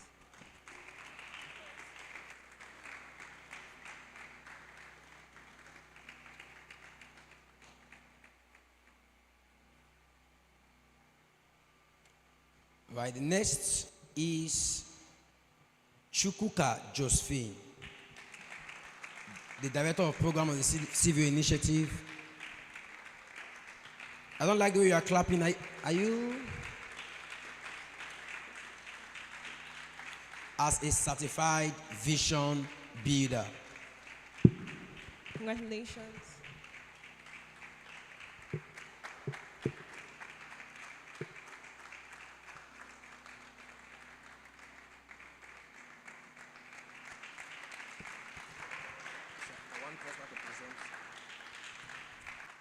The next on the list is Lydia.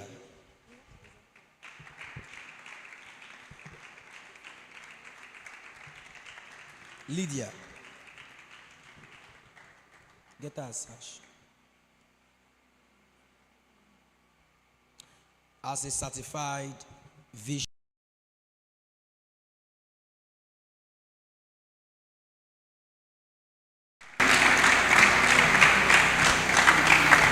And immediately we are having the person of Victory Okaida.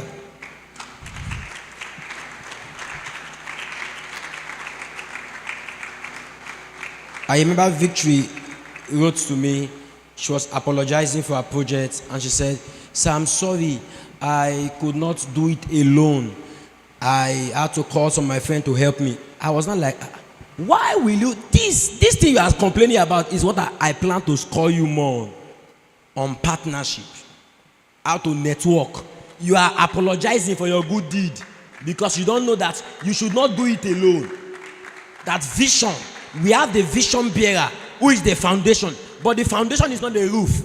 You need other connection, other people to join you to push the. If you do it alone, you die before you die. So Victory, it was good. You had more marks because you did not do it alone. As a certified vision builder under the CVO mentorship program.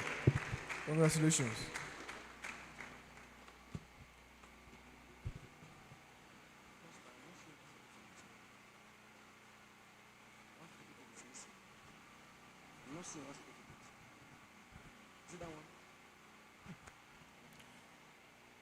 Next is God's grace, Ufoma.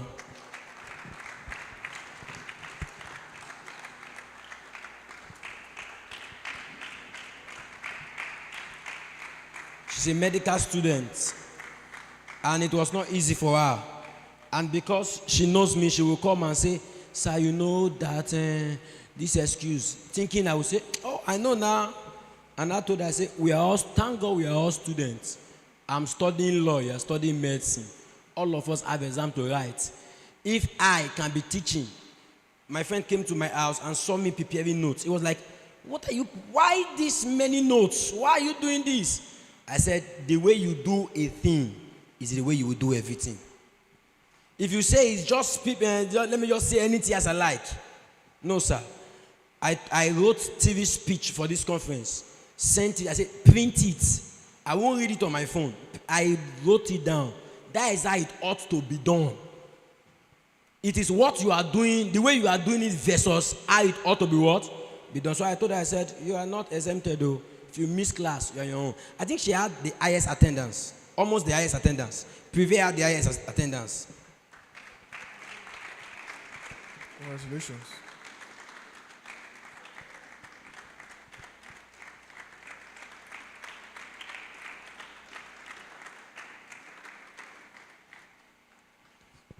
The next we have Faith Toby, who is currently in the East serving the nation, but she's represented here by Miss Ogechi. Miss Ogechi is the CEO of Radiant. Should I cast it? Pay me money now, let me sell market for you. As a certified vision builder,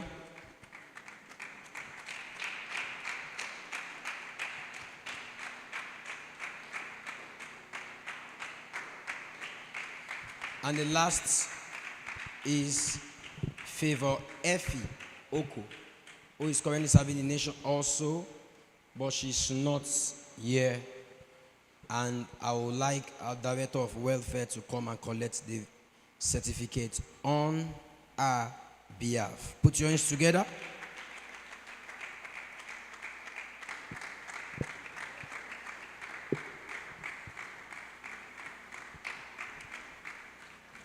You are not clapping. These people look as if they are jealous.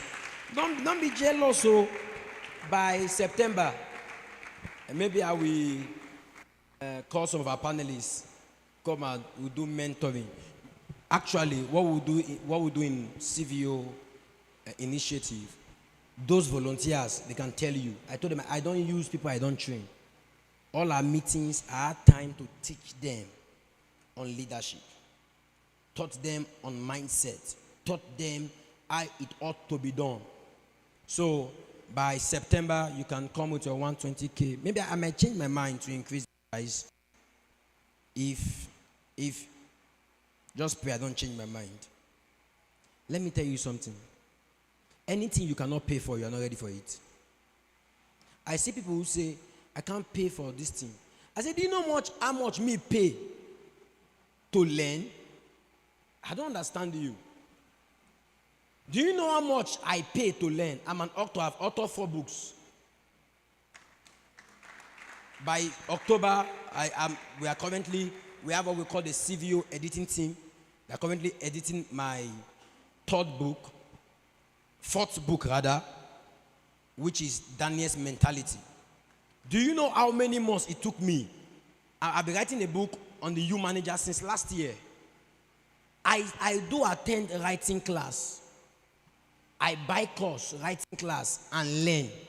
Spend my time doing research and learn on writing. And you come and tell me that since we are one now, let's just do it. And you are paying school fees Uniben. Don't pay now if you write exam. So please, I'm not saying it's not a must. You see a class of what is it called? Say 5,000. You say it's too expensive. It's my friend. Buy that course now and be learning. I ordered for a course from Lagos Business School on organization structure. And they told to me that they can't give me that course online. I will have to come to Lagos and stay in Lagos for at least 1 month before they can give me that course. Seriously learning. Seriously learning. Because in every sphere we come, we are going to champion that sphere. That sphere. We don't want to be mediocres. Or do you want to be and your friends are talking, you just be hearing, no be lie. Na so. Correct. No be lie. Na so. When you see people do like that, just leave him. You don't know anything. All right, so please, pay for knowledge. It's very important. Pay for knowledge. I want to say congratulations to the graduates. They will all come and take pictures together as we continue. Quickly, as they are coming up, put your hands together for them.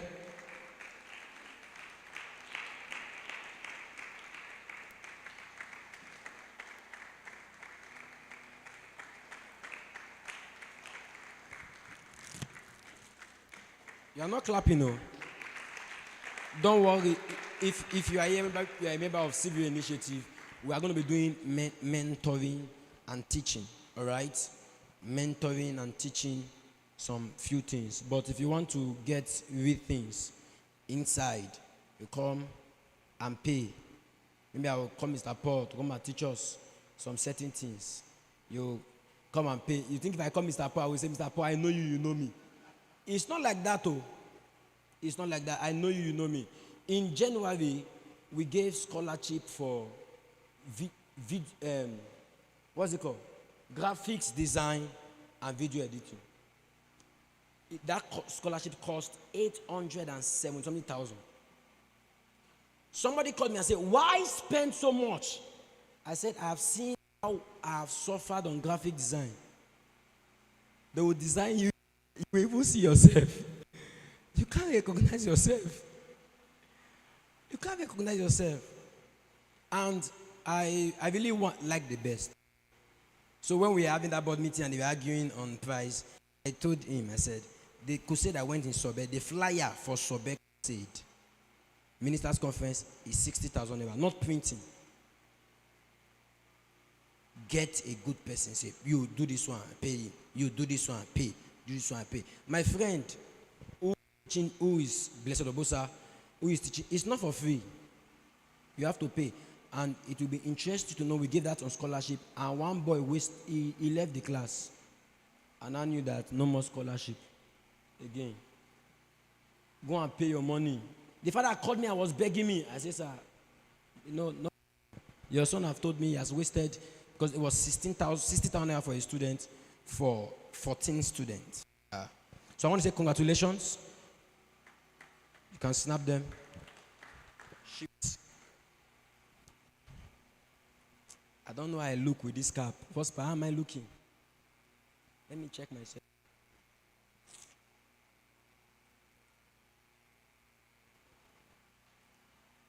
I'm to join them all.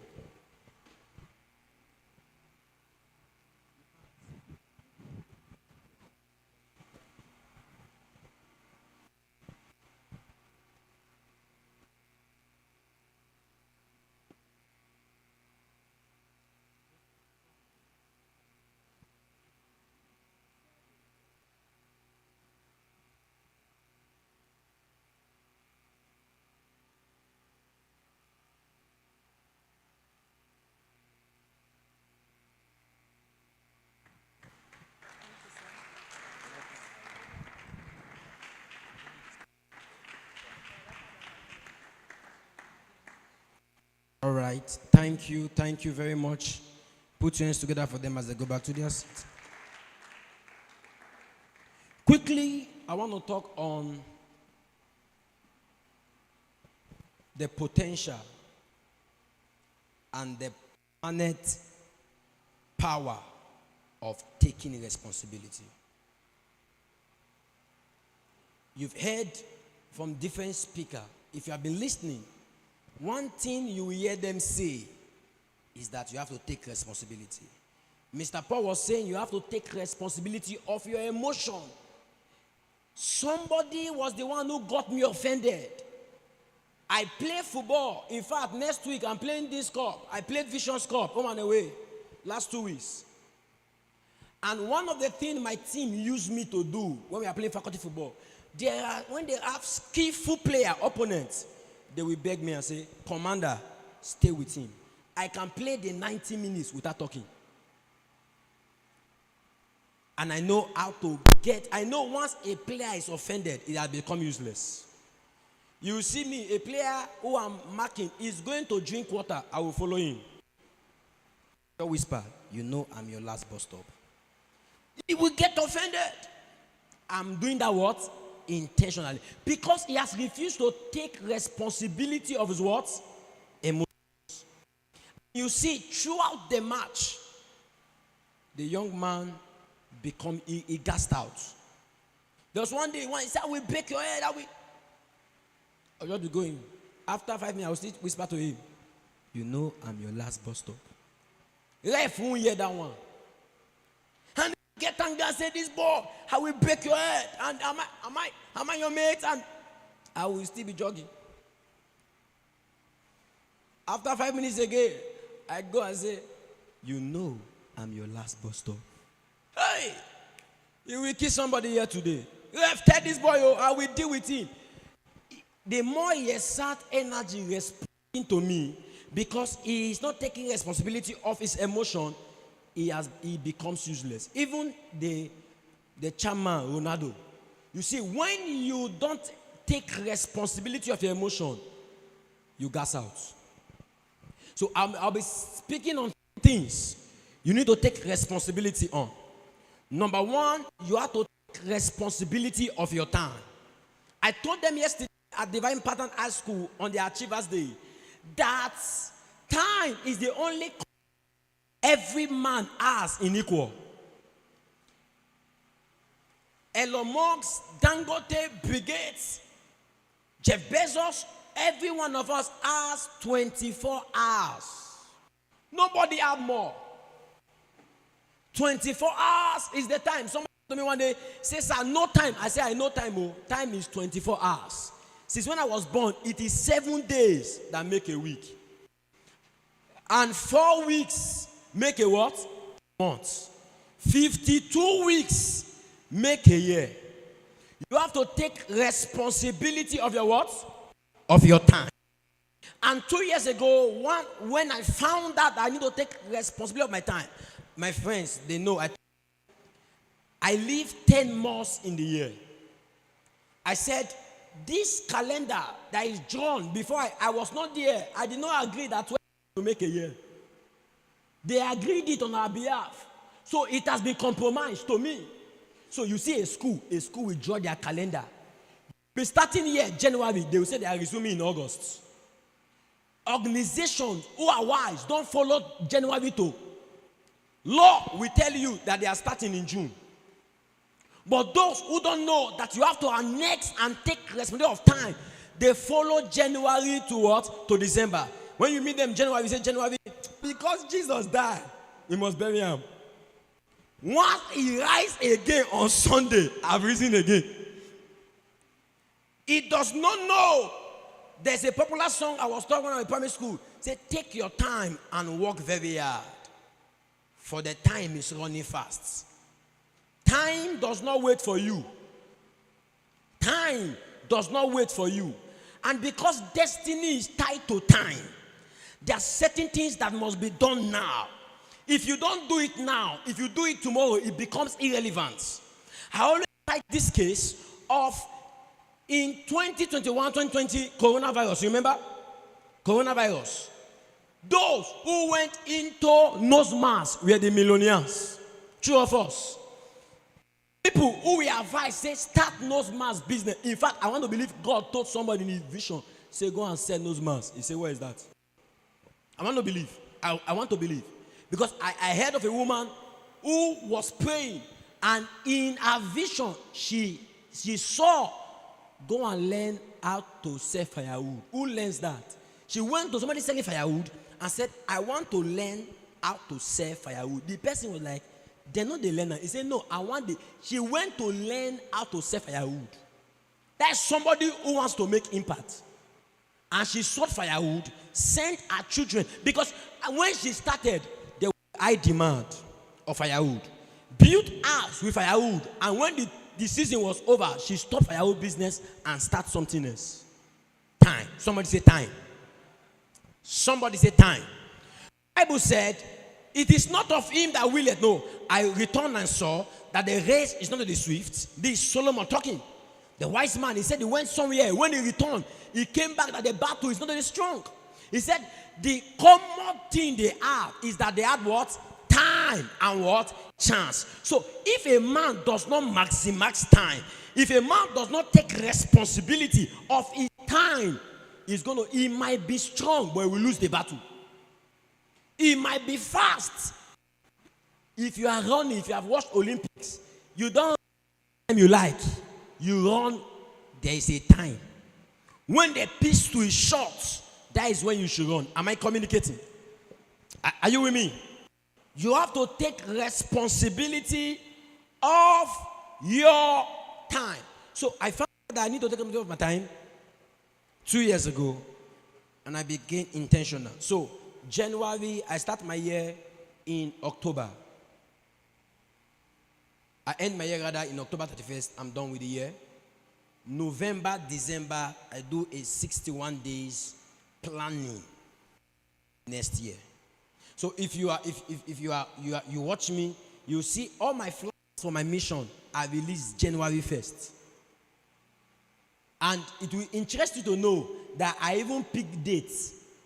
I will put the dates, and I've never had a faith program. I will put the date there and say, is this date to this date? So one day somebody contacted me and said, how do you know you just put dates? I said, sir, I went to study what we call chronological study. It's called the study of calendar. The Jewish have calendar. Don't get home, go and do. You study calendar. America have their own calendar. That's you don't know now. If they say now for calendar study, you say, where is that one? My friend, when I want to do program in my faculty, will come and say, when is I say, we have 17 public holiday in this year. He said, how do you know? I said, I've studied the calendar. So I will 61 days to plan for the new year. So once it's January 1st, execution starts from January 1st. It starts from January 1st. You need to, the only time you have is the one you have now. There's a delusion that's what I'm trying to attack. Tomorrow we are what? The leaders of what? What they told you in Paris? We are what? Leaders of what? They deceived you. Because tomorrow does not exist. Have you seen tomorrow since you were born? When you got it, they say it's today. They say tomorrow. We try to get to tomorrow, they say tomorrow. Till you leave this world, there's no tomorrow. It is today. And all the time you have is the one you have what? Today. Now. Somebody say now. Somebody said now. Somebody say now. You must take responsibility of your time. That is, you have a personal timetable. You know, people do personal timetable when it comes to school and book. I always say, writing a book, the best time I write is in the morning. I'll just sit towards the east, trying to look at the rising of the sun. Nobody put me under pressure and say, you must write this book and finish it in 6 months. Because I've tried in 6 months. 6 months. Nobody tells me it must be 12 chapters. Nobody tells, nobody. I say, okay, every day I what? I write every day. I write, as I came here now, I've some things that you will read later, don't worry. I was coming from education, went to see a professor. As I passed through this white building, Inspiration draw. And this was it. Say, look at the building. I look at the building. He said, write about the infrastructure of the mind. So I go with pen. Anywhere I go, I tell people, I said, you can't do much typing because you grew up writing. Your brain is easy to store what you write than what you type. Research have shown it. Except you grew up typing. Are you with me? So I said, what is that one infrastructure of the mind? That your thought is equal to your words.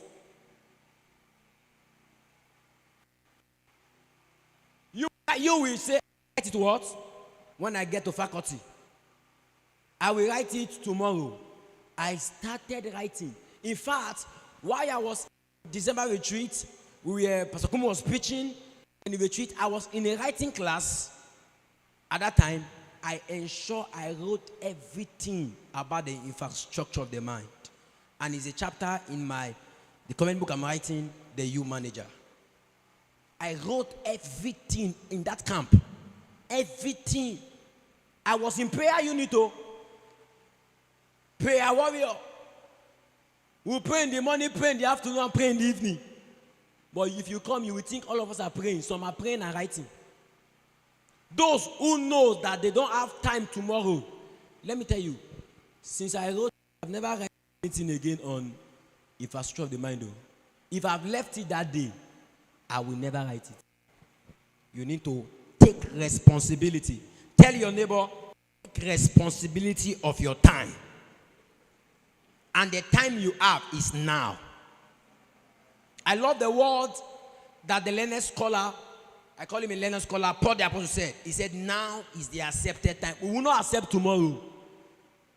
We won't accept tomorrow. Now is accepted time. Number 2, you have to take responsibility of your thoughts.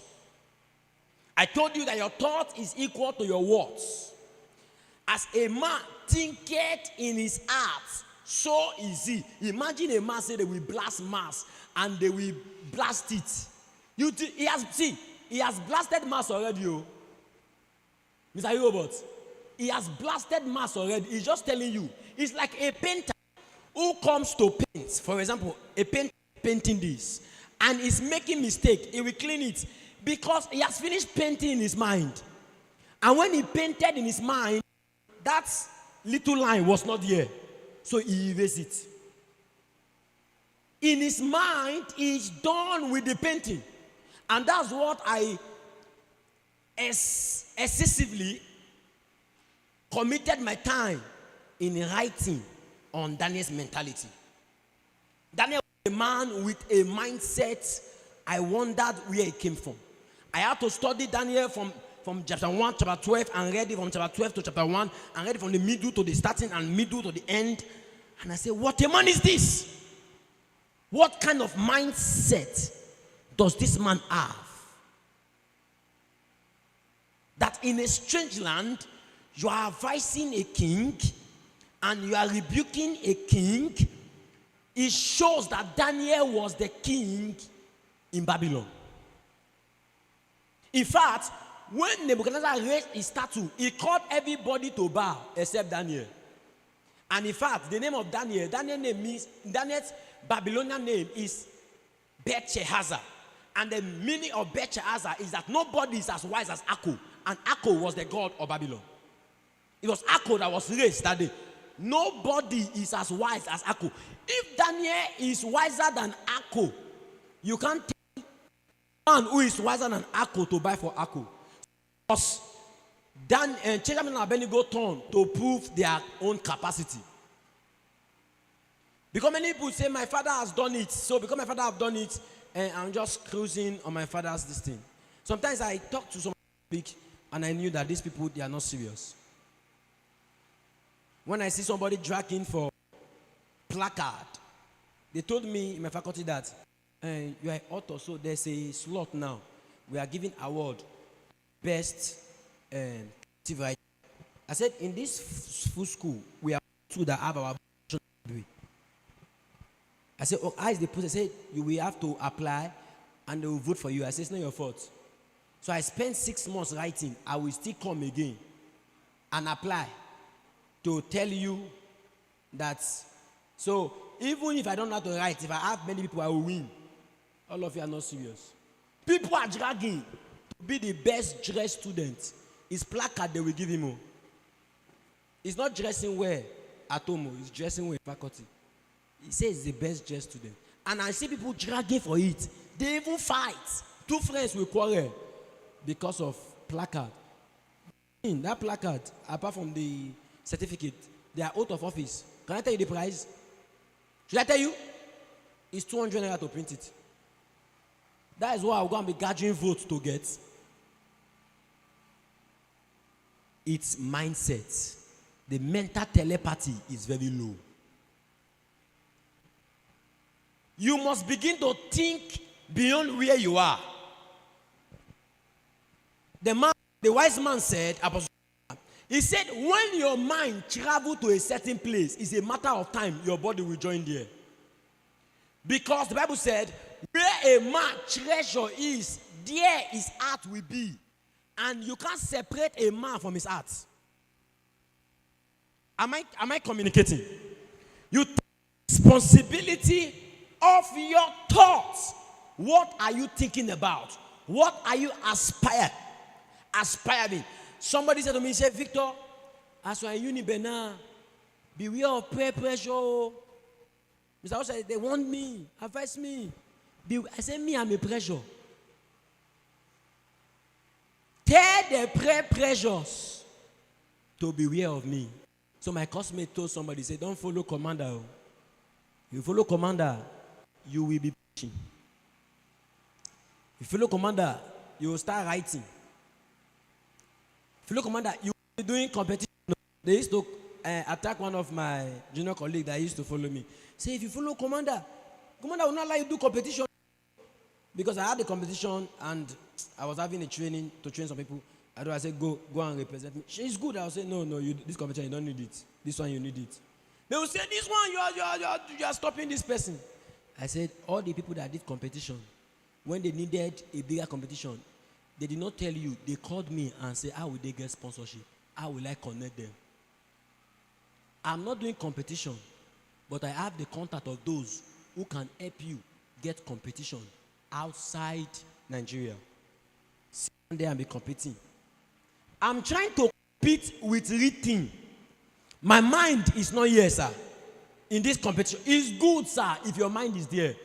But I came from a village where it's not in the map.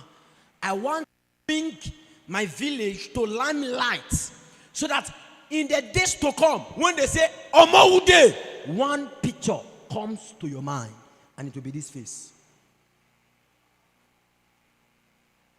You take responsibility of your thoughts.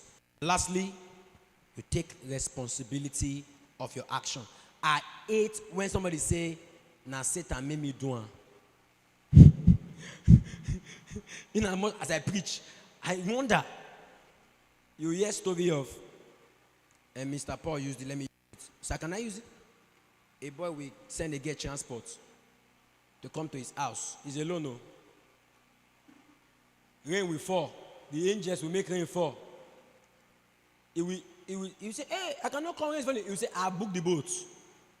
He will book boats. She will not be coming. The boy will not be praying, "Lord, I will not fall into temptation today. Lord, I will not fall into temptation." In the olden days, when kings make some certain mistake, they choose to go on air. They will say, "I take responsibility." That's a leader. I take this thing. It's not because my mother was not at home and I could not meet up. Somebody will say, "Why did you not come at the meeting?" He said, Sir Paul, rain fair. When you get there, you meet somebody else who is drenched. He came for that meeting. They give you every excuse and say, "The reason why I took this action is because of this, is because of this." But those leaders, if you study the Persian era, Babylonian era, Grecian era, those kings, they are ready to go on the side or to die. They will say, "This war we lost. This man gave this counsel. I was the one that said we should not follow this counsel. Because we lost, I take responsibility." If you keep pushing your responsibility of your action to someone else and said, it's because of, in the beginning, let me take you, in the beginning, when Adam did it, God did not hear it.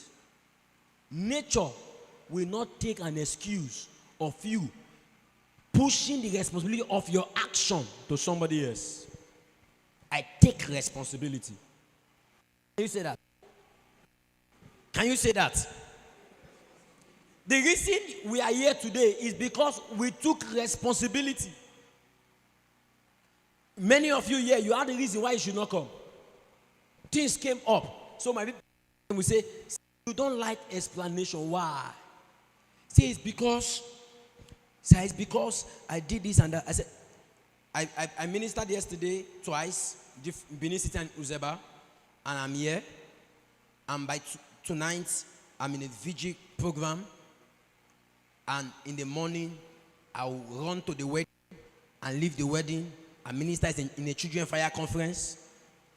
That Saturday is gone. And on Sunday, I'll be in church on Sunday, and in the night a vigil, and Sunday is gone. I told somebody I was in Delta,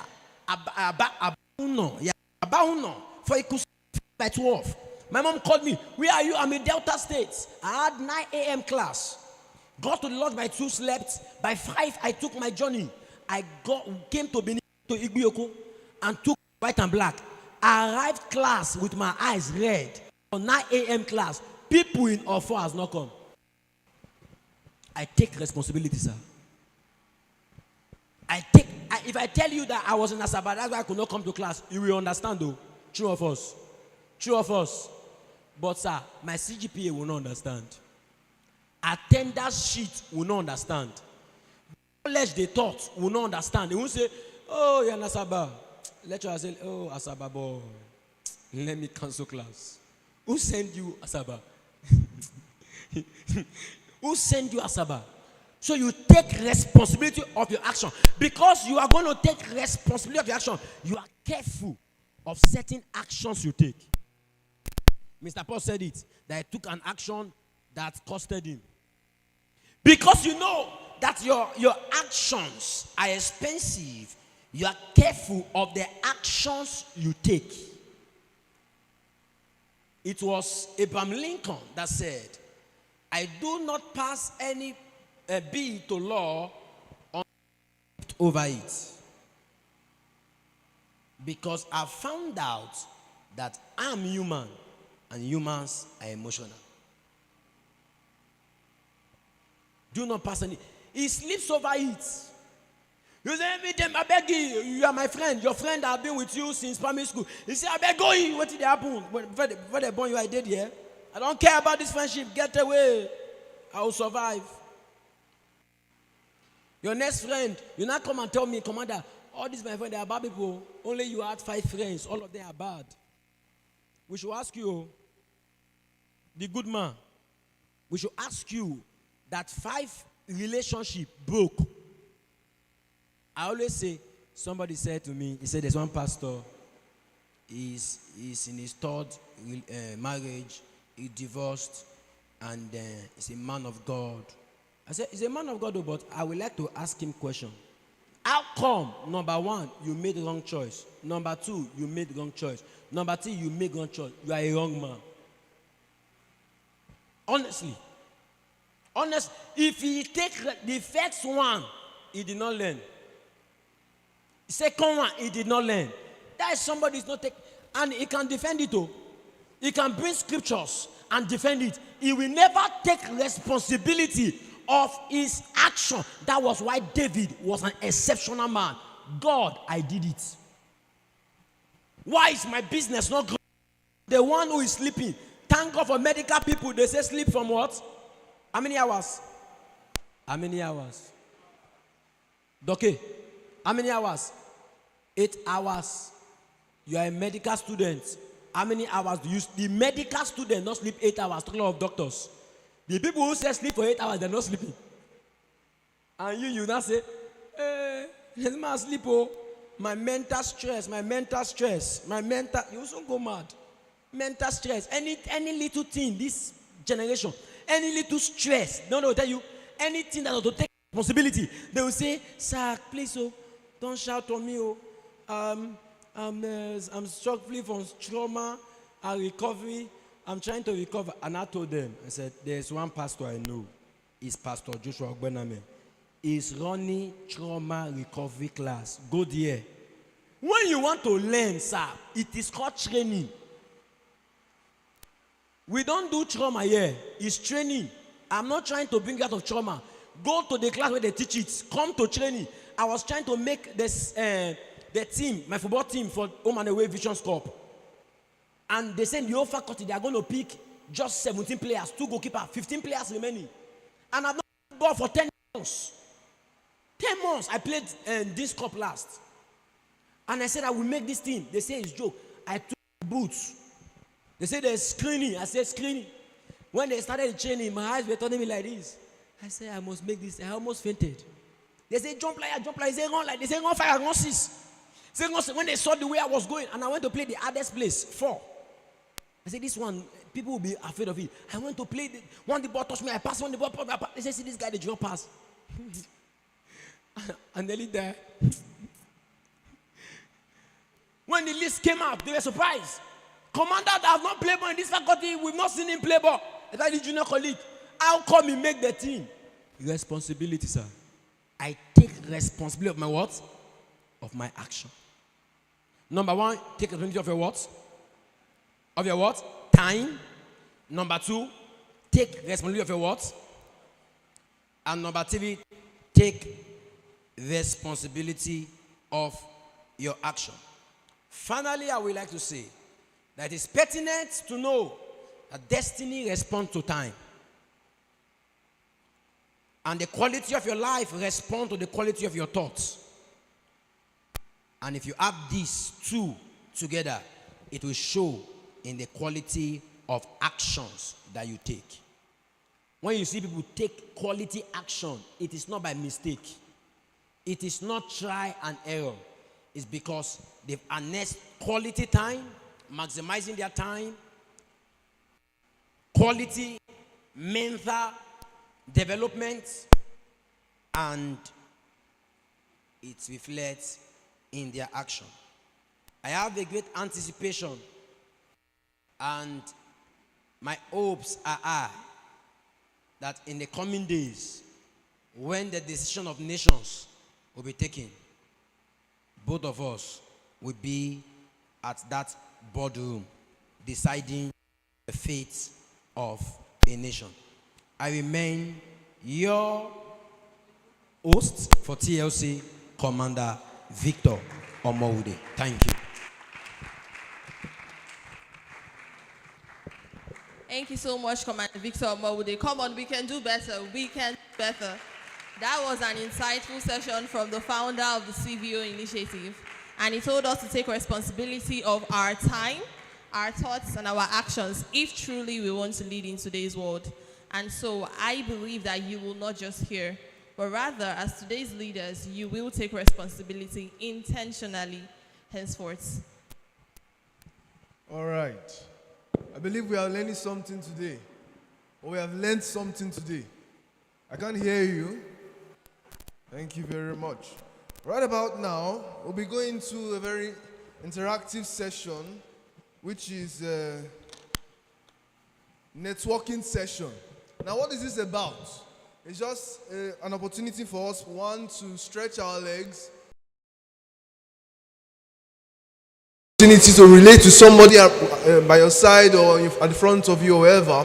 Talk to someone you have not met, talk to someone you have not seen before, take a contact if needed, share a little info about yourself and the rest. Just give them a nice compliment, by the way. Exactly. I can see we're all looking beautifully and handsome here today. So right about now, I'll be kicking into that session. Just get up, talk to somebody, interact, say hi, shake a hand. Don't sit still. Come on, don't sit still. Your next connection can be in this room. Who knows? Exactly. Leadership. Your next mentor can be here. A leader does not grow in isolation. Interact. Don't just shake hands. Have a meaningful conversation. Thank you. You don't know. Somebody may be willing to collect your account number here. You don't know. If you want to collect account number, please, I'm active. But account number, if I am available, if you need my account number, just reach out. How pay?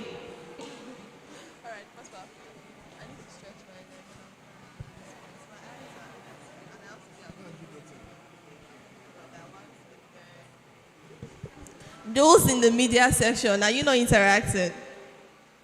It's open. It's to all participants here. So please. Some persons are still sitting down. Oh. Some persons are still sitting down. Please take advantage of this session. You don't know who is by your side. You don't know. The contact you get today may be what will help you tomorrow. The person you meet today may be the person that will help you in the next project, the next vision that you want to implement. Take a picture, post with the hashtag CVO Initiatives. Very important. And TLC. Take a picture, post on your WhatsApp status or all social media, and tag. Do not miss an opportunity to connect with beautiful and handsome people in the room. So come on, take a picture. TLC 2026. Take a picture, alone or with the person by your side. I can see some persons are doing that. That's beautiful. Come on, that's beautiful. But don't sit in idly, please. I don't know why you are. You're supposed to be networking and discussing. Share valuable insights. Share something. Thank you.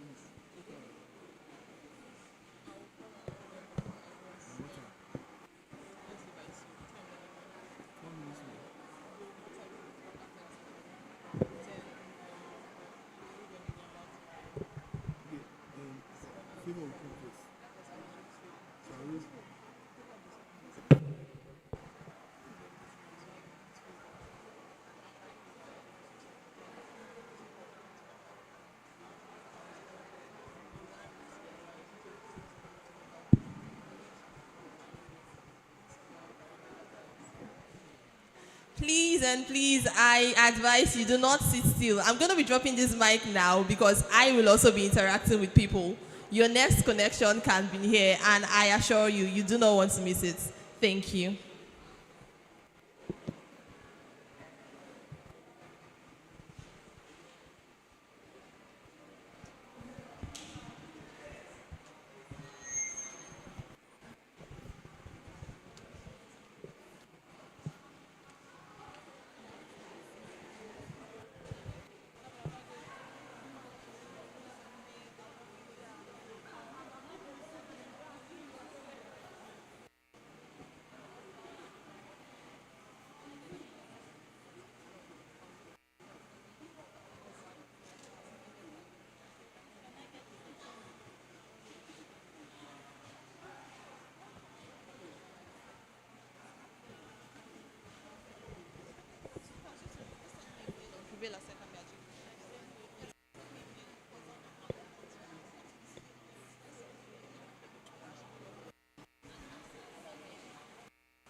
Okay, thank you. Welcome back. I believe you took some pictures with amazing people. You got to know their names, something about them, and your networking session, although short, was inspiring and it was impactful. You will get time to properly network after the conference. And now, we are going to move on to the next session. And I'll be calling on the person of Miss Napoleon Favor Oniana. Please, a round of applause. The president of the CVO Initiative, as she gives her address. Thank you. Thank you, Napo.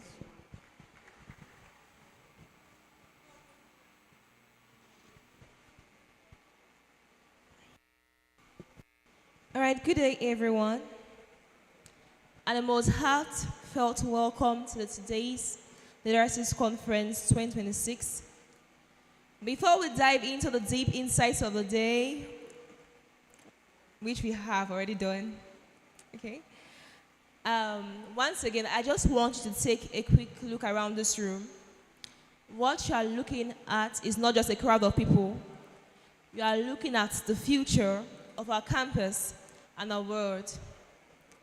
It is incredibly beautiful to see this room filled with vibrant minds, passionate hearts, and leaders who refuse to settle for the status quo. To our distinguished guest speakers and brilliant panelists who have traveled to share their wealth of wisdom with us, to a man whose vision made this very moment possible, the visionary founder of the CVO Initiative, Commander Victor Omolde. To every single delegate who chose to invest their time here today, and of course, to the tireless, phenomenal team at the CVO Initiative, thank you. Thank you for showing up, and thank you for bringing your energy into the space. We are genuinely honored to have you. Moving on, the late Dr. Miles Muroms once said something that perfectly captured the spirit of this conference. The greatest challenge in life is not leading others. The greatest challenge in life is leading yourself. Some months ago, I sat down to meditate on these words. I looked inward and really asked myself, what truly is leadership? As a Christian who believes deeply in God's word, I didn't want just a textbook definition. I wanted the truth. So I began searching the scriptures to get an answer. I got my answer from the book of Matthew 4:19. And I saw where Jesus Christ used an example, a simple two-word phrase, follow me. That shifted everything for me. I realized that when Jesus said follow me, he meant follow my lifestyle. He didn't just give others, he lived them. And that is the foundation of self-leadership. From that study, I understood that leadership is the ability to inspire others, motivate them, and influence them towards a common goal. A true leader is someone who is able to give right directions, serve nobly, and influence rightly. But how do we build this influence? It doesn't just come from a title. Most persons, they think leadership is just mere title, and they just want the honorarium, the prestige of it.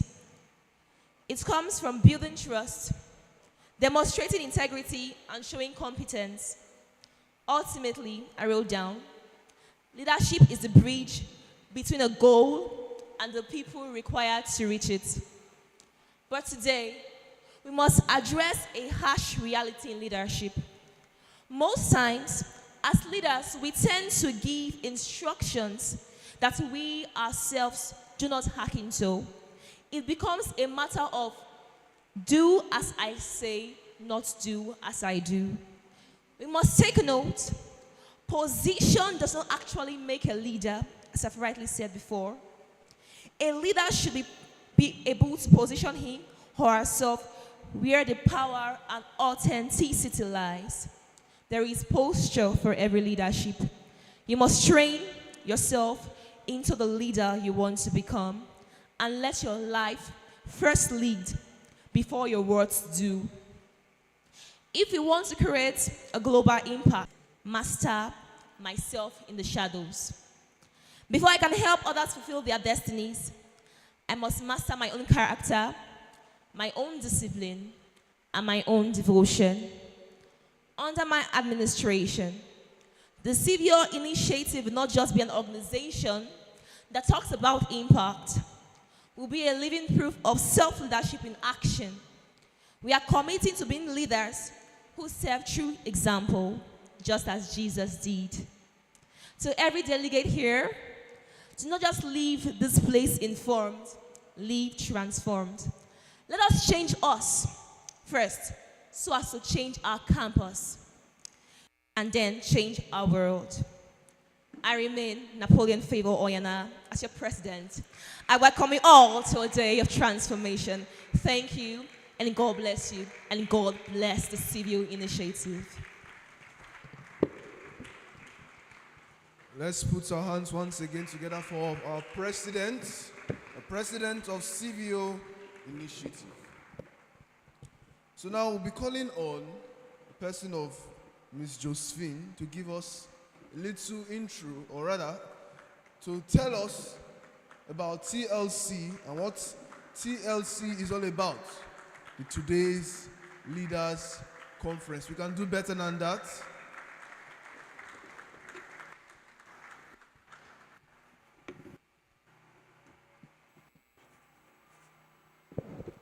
Good afternoon, everybody, and welcome to TLC 2026. I am Chukwuka Josephine Chiamaka. I'll be going first with the CVO Initiative. The CVO Initiative is a movement focused on raising young people who are intentional about their future and prepared to take responsibility of their generation. It is built on one driving question: after now, what next? This question pushes individuals to move beyond mere essence and begin to live with purpose, direction, and clarity. The initiative is committed to national development through personal growth. It believes that when individuals are properly built, society will naturally improve through conferences, mentorship, strategic teachings. It also equips young people with the mindset, knowledge, and discipline needed to change and influence their different spheres of life. CVO Initiative stands for balance, excellence, and purpose. It is not just about success. It is about becoming responsible, impactful, well-rounded individuals who are ready to shape the future. Today Leaders Conference, TLC, is organized by CVO Initiative and is led by the founder, Commander Victor Omowude, who is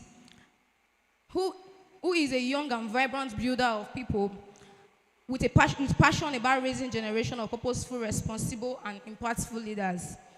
TLC is a platform designed to inspire, equip, and guide young people, especially students, towards purposeful living and responsible leadership. TLC brings together students and young minds, experienced and accomplished individuals from different spheres of fields such as law, medicine, education, business, politics, and other sectors of the society. Through impactful sections, mentorship, strategic decisions, participants gain valuable insights that help them develop leadership capacity, clarity of purpose, and directions for their lives. The conference challenged young people to think beyond the present moment and answer a critical question: after now, what's next? Thank you.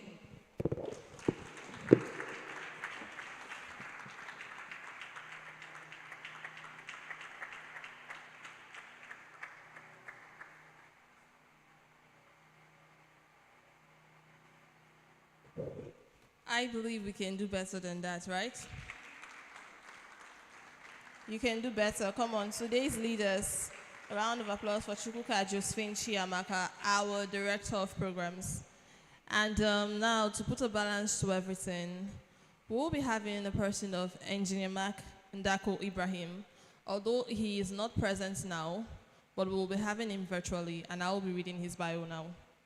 Engineer Mark is a project engineer with NNPC ENP Limited under the Projects Department and Central Technical Services. He currently serves as the XP Benin City Young Professionals Co-Chair, where he supports the development and engagement of young professionals in the energy sector. He is a current registered engineer and a certified project management professional with over 5 years of experience in oil and gas operations, production, and project management, delivering value-driven solutions across multidisciplinary teams. He holds a BEng in electrical engineering and an MBA in finance and investments from Ahmad Bello University, Zaria. And he is currently a part of a key offshore projects team focused on the rehabilitation and life extension of Nigeria's indigenous FPSO, contributing to sustainable energy production and national energy stability. He is driven by excellence, innovation, and impactful delivery in both industry and society. Ladies and gentlemen, join me as we make welcome Engineer Mark Ibrahim. Thank you.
For him to speak.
truth. We need to tell ourselves the truth so that we know how to navigate our way out. The last thing on this quick self-assessment is how many of us have ghosted someone's message. You saw if your mentor sending you a message or your accountability partner sending you a message, have you read your book today? Or your mentor is calling you, have you done this assignment I gave you? How many of us will just ghost that message? You will just snooze, or you just put a setting on WhatsApp that we reflect that you are not online, meanwhile you are online. You are ghosting that person. How many of you have ever done that? You can raise your hand. Okay, so that goes to also say how disciplined you are. You not being able to hold on to accountability system around you, it shows that you are lacking in one area. And that will ultimately affect other areas of your life. Going by the time you grow up to become that great leader. Right now, you are a leader in your own right. If you cannot tame yourself, if you cannot put your desires under control, if you cannot discipline yourself, then it will be difficult for you to be entrusted. The Bible says something in the book of Luke, chapter 14, there about him. Towards the end of that book, he said, he that is faithful in little is faithful also in much. So you need to show yourself faithful in the little things. Tiny habits that you form, they reveal the pattern that will form your life tomorrow. And this pattern, it becomes, or they form the character. They form your character. And that character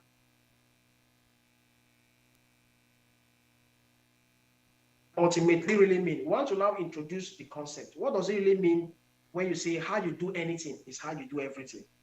Number one, I'll tell you what it does not mean, then I'll tell you what it means with examples. Now, it does not mean that you have to wait until you hit jackpot. It does not mean that you have to wait until all the conditions are perfect. Oh, how you do anything? Okay, right now I want to wait until everything is perfect. The weather is calm, everywhere is quiet, there's no noise, there's emotional calmness. My friends are always cheering me up. They're my cheerleader, they're my hype woman. And you want to wait for perfect conditions, you will not do anything. You will not make any step. You will not take any step if you are waiting for the conditions to be right. So that's why you have to condition yourself. Now, what does it mean? It means that the habit you practice repeatedly in small areas often appear in bigger areas. And that is the law of the 1%. When you are doing something repeatedly, however small that thing is, maybe you make up your mind that every morning when you wake up, the first thing you will do, you will pray. You may not carry your phone and begin to reply to messages. You not begin to watch a funny clip. You not begin to just to talk to friends. You want to spend a time quietly with God every day. You want to make it a habit. Then you have to do that practice repeatedly. And before you know, psychology says, according to what psychology said, it takes 21 days for you to form a habit. When you do this repeatedly for 21 days, you start with 1 day, 7 days, 14 days, 21 days. You do that repeatedly, you'll be able to, overcome and then form a habit that will ultimately take you to the desired heaven that you want to get to. So now, what are the examples of these small habits? Small habits that you say, oh, I don't feel like doing it. Sometimes you don't have to wait until you feel like it. You don't wait until you feel like it. You do it anyways. And when you begin to say you don't feel like it, it will now make you to miss classes, you miss opportunities, you miss deadlines, and before you know, your life is spiraling out of control. All right, so quickly, because of time, I've been already notified that my time is already fast spent. Now, looking at the campus mirror, you are on campus right now, and you want to understand that the university environment, the campus you are practicing, you are literally in the midst of practicing what life is going to be like. What happens in school? I hope you understand this. What happens in school does not stay in school. Your life, your relationship, your interpersonal skills, your commitment, your study habits, everything culminates into one. Everything culminates into one thing, and that's what helps you to make progress. And now, for instance, you skip reading today. When you skip reading, definitely you begin to cram because you don't have any choice. When you avoid group responsibility, you struggle with workplace accountability. You are not responsible. If you are not responsible in school right now for group assignment, then there's no way you will be responsible when you become a leader tomorrow. You need to be able to work with people. You need to be able to leave your differences. You need to be able to, not to wear your emotions on your sleeve. That's how you become a good team player. You become a valuable player in that company, in that corporation where you'll be employed tomorrow, or in that business as an entrepreneur, depending on what turns out for you. So when you also break promises to friends, you become unreliable and you become unprofessional tomorrow. When you always break promises, oh, I'll do it today, I'll do it tomorrow, and you are not always available, it affects everything at the end of the day. So quickly to the next slide: social media versus reality. Who are you truly in social media? I mean, who are you truly in reality? Who are you really? Because social media is like a cover. You have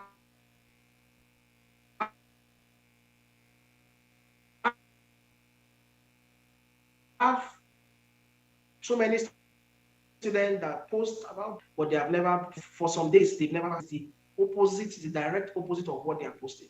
Some post memes, maybe just to catch crews, as they call it. Meanwhile, in their real life, they are depressed due to indiscipline. So, what is one thing that you pretend to be online, but you struggle with offline? Those are the things you should be looking at. What are the things that you pretend to be online? You pretend to be a disciplined lady, a disciplined boy, but in reality, you are so lax. So we need to understand this, that your reputation is what people think you are. I think my time is fast spent. I will just go straight to the important slides before we wrap up. My time is already up. So the next slide I have here is the airplane screw lesson. Now, this just to show us why small things matters. Why do small things matters? Why do small things really matter?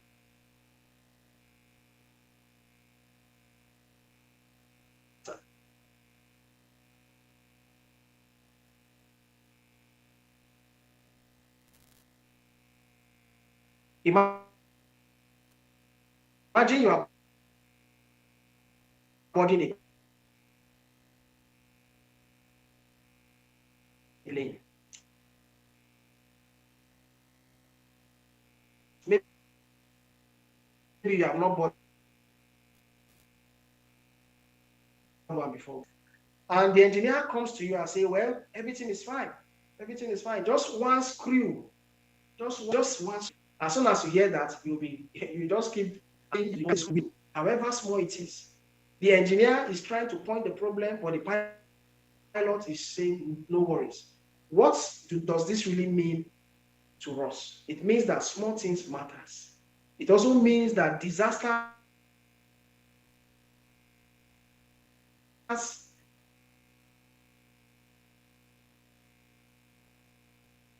do not start living. You have been, say, oh, it doesn't matter. It will end up becoming a disaster tomorrow.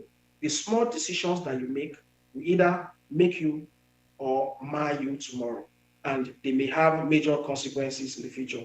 Now, just before we wrap up this session, um, I want to give us a real and deliberate with your partner, wherever you are. Your lecturer mistakenly awards you 85 instead of 58. Let's say over 100. Give it 85%.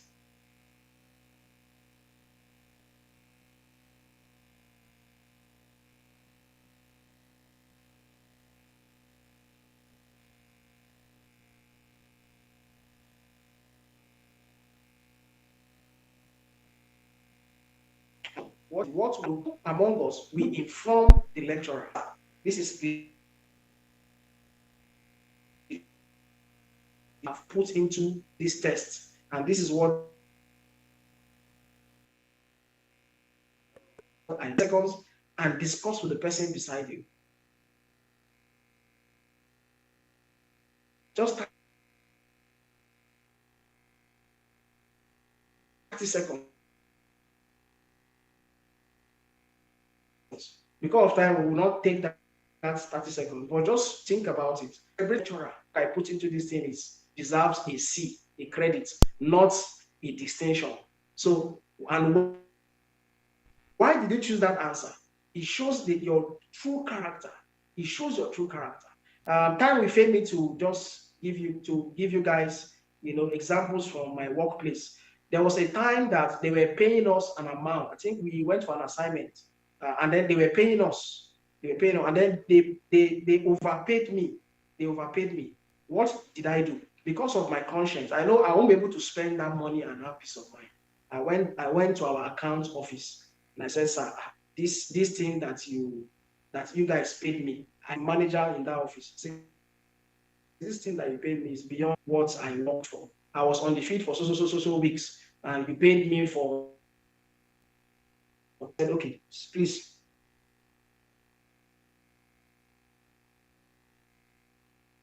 Deliberation. After much deliberation, they said, Gospel. As an author, he has written Forged from Clay, the first epistle of CVO to his friends, and Strategic Writing, the author's guide, with another work, Daniel's Mentality, soon to be released. His writing focuses on leadership, excellence, intentional living, and spiritual growth. He is also a music minister and songwriter known for Mercy, with upcoming releases such as Thank You for the Cross, Fix Me Lord, and Draw Me Lord, reflecting his passion for worship and consecration. Through his ministry, leadership initiatives, writing, and music, he is committed to raising a generation of disciplined, purpose-driven young people for spiritual and societal transformation. Ladies and gentlemen, join me as we make welcome Commander Victor Omowodi. Thank you, sir. You're welcome. And now, our first panelist. Emmanuel Rehoboth is an entrepreneur, tech innovator, and student with a strong passion for digital solutions, education, and youth development. He is committed to building platforms that simplify access to essential services while empowering individuals with knowledge and opportunity in digital economy. He is the Chief Executive Officer of ChipSub, a platform designed to simplify the payment of bills and utility services for over 9,000 users, enabling seamless access to everyday digital services. He is also the founder of Crypto Profit Room CPR, an educational platform focused on blockchain technology and cryptocurrency, where he trains individuals to understand and navigate opportunities within the digital economy. Beyond his entrepreneurial venture, Mr. Emmanuel serves as the mission administrator of Commanders Gospel Mission Outreach International, a non-profit organization dedicated to mentoring young people, guiding them into purpose, and supporting their spiritual growth and development. He is currently a computer science student at Auchi Polytechnic, Auchi, balancing academic pursuits with entrepreneurship and ministry. His journey reflects a blend of technology, education, and purpose-driven leadership, with a focus on creating lasting impact in both digital and spiritual spaces. Join me as we make welcome Mr. Emmanuel Rehoboth. Thank you. All right.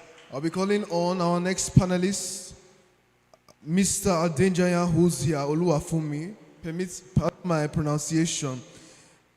Hosea Oluwafumi is a visionary entrepreneur, business strategist, and passionate kingdom ambassador with over 9 years of experience in retail, real estate, and business development. He is the director of Hexel Superstores and Restaurants, a fast-growing enterprise recognized for innovation and excellence. Holding degrees in health education and community health alongside professional training in real estate, Hosea combines academic excellence with practical leadership. A transformational leader, marketing strategist, and real estate professional, he is passionate about raising people, building sustainable systems, and inspiring lives for lasting impact. Let's put our hands together as we welcome Mr. Hosea Oluwafumi. Commitment to building sustainable systems that promote innovation, structure, and impact within the business environment. passionate about creating inclusive and forward-thinking ecosystems that expand access to cover guidance, entrepreneurial opportunities, and new development. He is committed to preparing young people for future opportunities through intentional mentorship, capacity building, and leadership development. Let's put our hands together for our panelists as we go through this session.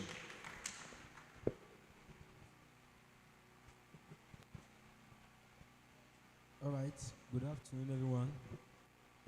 Good afternoon, everyone. Can't get your response. Good afternoon, everyone. All right. Right about now, we're having a panel session.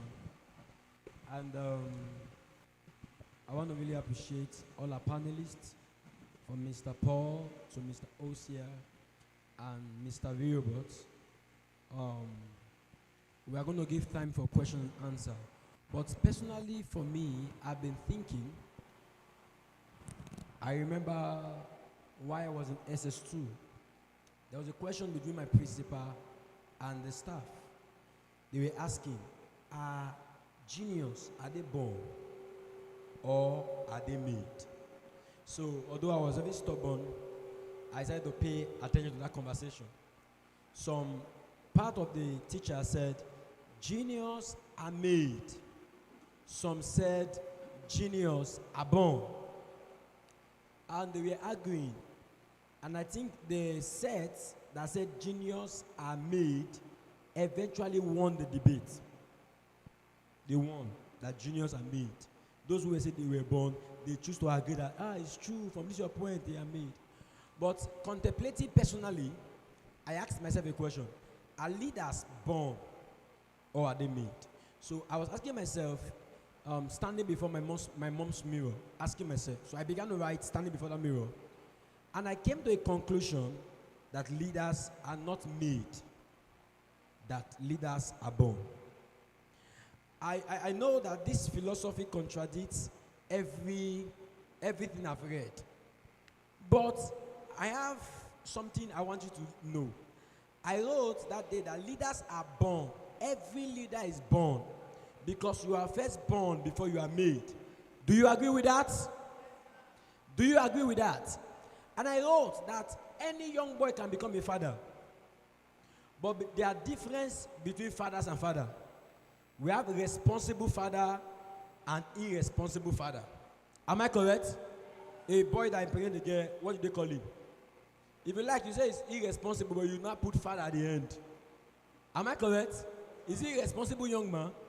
You put father at the end. So when I came, I said, every leader, they are born. But what changed the game is responsibility. So, Mr. Paul, do you agree with that, my philosophy? That leaders are born, they are not made? Or do you go with leaders are made? All right, thank you very much. I so much agree with you. Leaders are born. This is because each and every one of us are seeds. Seeds. You know, a mango seed has the potential of a tree in it. Yeah. So, every one of us that is born is a seed. We have a tree in us. So I will agree that we leaders are born. But it does not stop there. It is now your responsibility to nurture that seed that is in you to become a tree. In addition, when you become a tree, please take note. When you become a tree, you will see some people. When you were growing up, you plucked mango now, even if it was not in your house. You went to throw a stone to a mango tree, right? So people will come for your gift, not for you. If you can nurture that particular seed that you are into a tree. So to cut the long story short, leaders are born, but it is your responsibility to become that tree. So for what Mr. Paul is saying, he said, leaders are both born and made. And there's something you said potential. And in physics, although I'm not a science student, it's from potential energy to be converted to kinetic energy, there has to be a what? A what? A force. Am I correct? It's like I'm a better science student here. Am I correct? The law of thermodynamics, second law of thermodynamics, who knows that law? Energy cannot be what? Created, not what? But it can be what? Like I know science more than these people. So the law, Newton law of motion says a body will be at rest until an external force do what? Act upon it. And a body will keep moving until another force do what? Act on it. So I came to a conclusion for myself that the reason why I can't be stopped is because what acted on me, sir, was never an external force. It was an internal force. An internal force of purpose, of responsibility. It is that force that converts a main potential to, that is potential energy to kinetic energy. So, Mr. Osia, I want to ask, by what means can a young person like ourselves, we are seated here, because I've come to your office again and again, and I've seen the wonderful things you are doing, and you have been into real estate for about 7 years. And I went to his office. When you get to the office, you will now know that you cannot hide it from God. You get to the office, you see this, oh, right, we're there now, right? You see the screen, every place. When you were coming, he saw you. The car that passed the road is the screen, they are there. CCTV camera everywhere. So how were you able to act on that force? Because I don't know how many staffs you have, but I know you have a lot of staff. More than 10 or more than 15, I've seen them. How were you able to convert that potential of leadership, that force? How were you able to add that force that you became a leader today? Thank you, sir. By His grace, I'm sorry, I love the Word of God.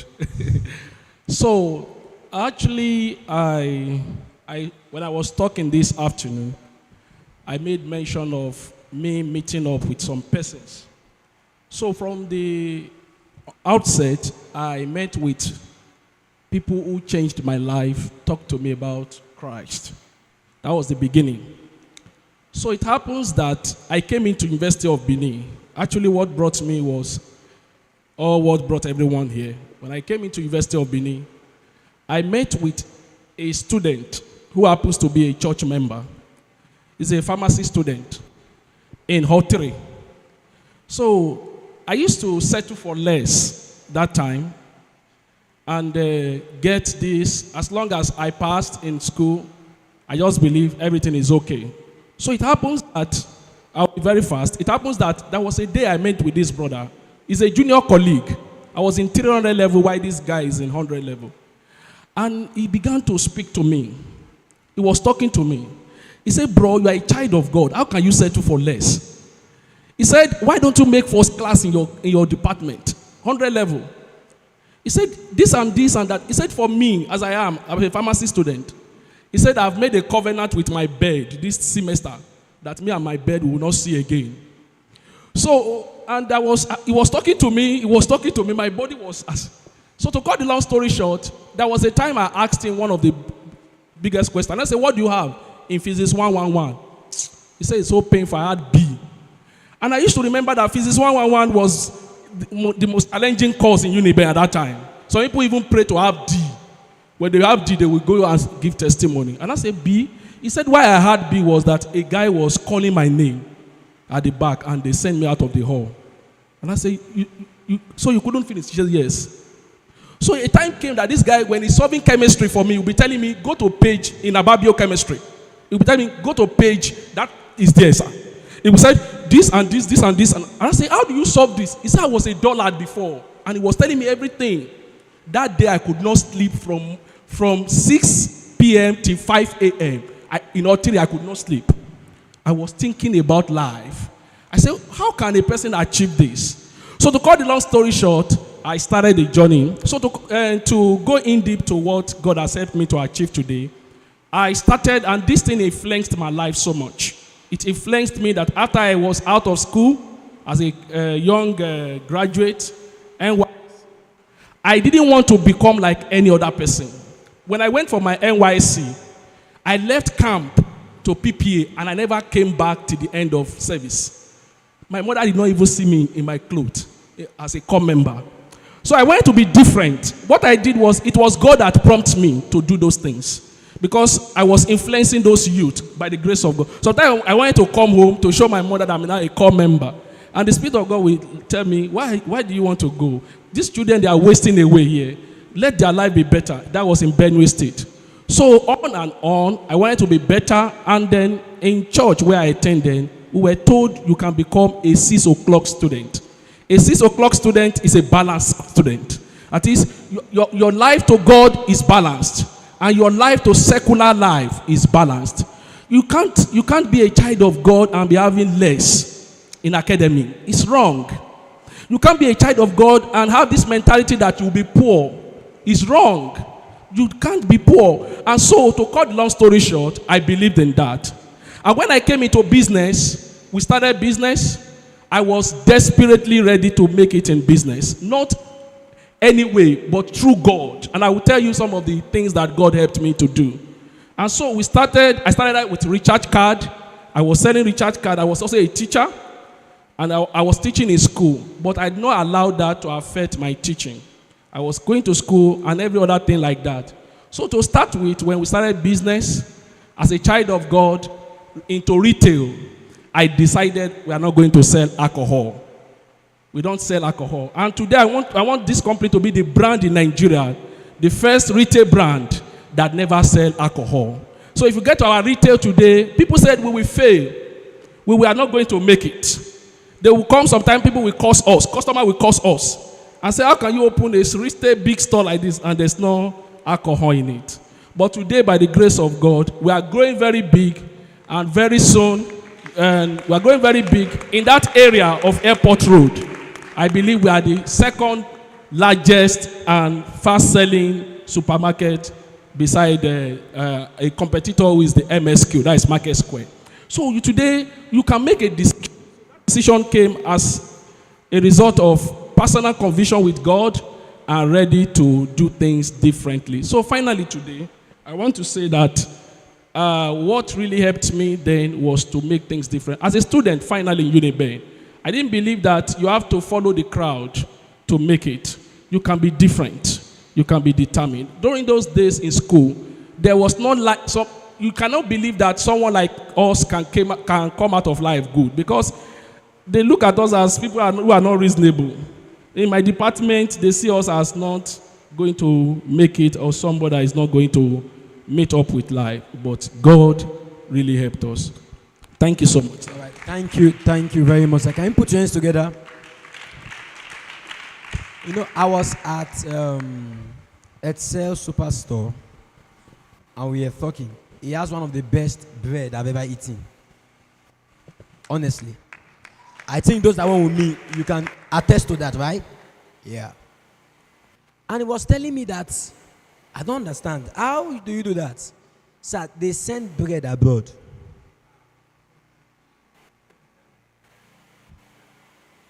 People, somebody staying, is it UK? Spain.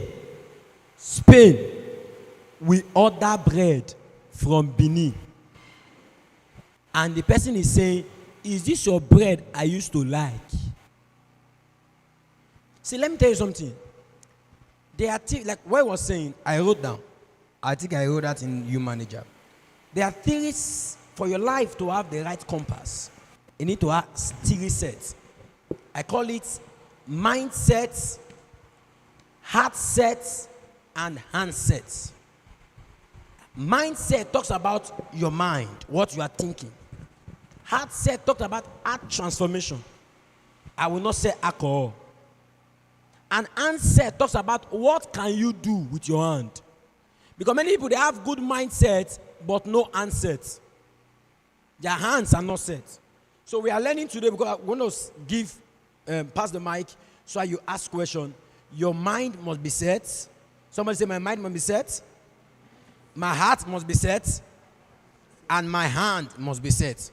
Like in the election now, you have mindset. Nation must change. If you don't get hand set, If you don't have PVC in your hand, say my nation must change. They can't vote on TikTok. Oh. Are you getting me now? We have to go and vote. Eh? Please go and what? Vote. So while Mr. Osia was talking, don't forget, my question is that leaders are born. And Mr. Osias and Mr. Paul have said, no, they are not just born, they are both born. And it is a combination. And I choose to agree with that. Because we have said that from the, is it law of inertia now? What do they call it in physics? That a force had to act on it to convert a potential energy to a kinetic energy. And Mr. Osia has spoken to us about some force, a mindset that this can be done. It will be overwhelming, but it can be done. It will be hard. That's the mindset I have, that it can be done. It is called the ever-ready mentality. That's what I call it in U Manager, the ever-ready mentality. So, Mr. Riobot, we've read on Chipsop. He's my friend. I know him very well. I know him when he was going to sites. You know those years. Go to site and do a bouquet work, like they say it. And how suddenly, with just few money, he went into his business, into cryptocurrency. And there's one thing I love about him. The little he knows, he wants to teach the next man. Because that's what we have suffered in this nation. We have been trying to grow alone. So even when we get to the top, the force of people on the ground are pulling us. We are not going to go fast. But if we have grown together, the responsibility we are trying to shoulder would have been less. So, Mr. Robert, how are you able to manage your finance, especially, and you are able to train people, despite you are just trying to find your way out? You are also showing others the way thus far you have come. How are you able to do that, sir? Thank you, everyone. I hope you can hear me very well. Yes, sir. Number one thing there is that the best way to learn is to teach others. The best way to learn is to teach others. So I have a friend, as if I mention his name, now most of you will know him. He will organize a class, and he will peg the price and say, this is the price. Sometime I'll tell you that this price that you are taking for this course is too small. He said that is the worth of what he's going to teach. That he doesn't know it more than that amount. So that questions will not be coming, that you will not be giving excuses. So the best way to learn, I taught in a school before. That was before I even got admission. And if you've taught before, you will discover that before you go to class and stand in front of students, you will make sure you know it. Because in the course of the teaching, they are going to ask you questions. And by God's grace, the school that I graduated from in secondary school, there's a way we were taught, especially in mathematics. Our teachers will tell us new general mathematics, comprehensive mathematics, any topic that you want to treat after giving us the course outline, the subject outline or course outline, whatever. So we'll go home and begin to practice all the lessons, not the example that has been given, the lessons. So the one that we find difficult to solve by ourselves is when the teacher comes to class and say, today is what we are going to deal with almighty formula. When he starts, after giving us the first example, the one that we find difficult to solve is the one we are going to give to him. Sir, solve this exercise 19. So if himself did not practice it before coming to that place, he will not be able to answer it. And because it was a private school, they gave us liberty to report any teacher that could not teach us the way we understand. And once your report has gone to our principal, you will be sacked. So being brought up in that environment, I discovered that the best way anybody can learn is what? By imparting that knowledge to others.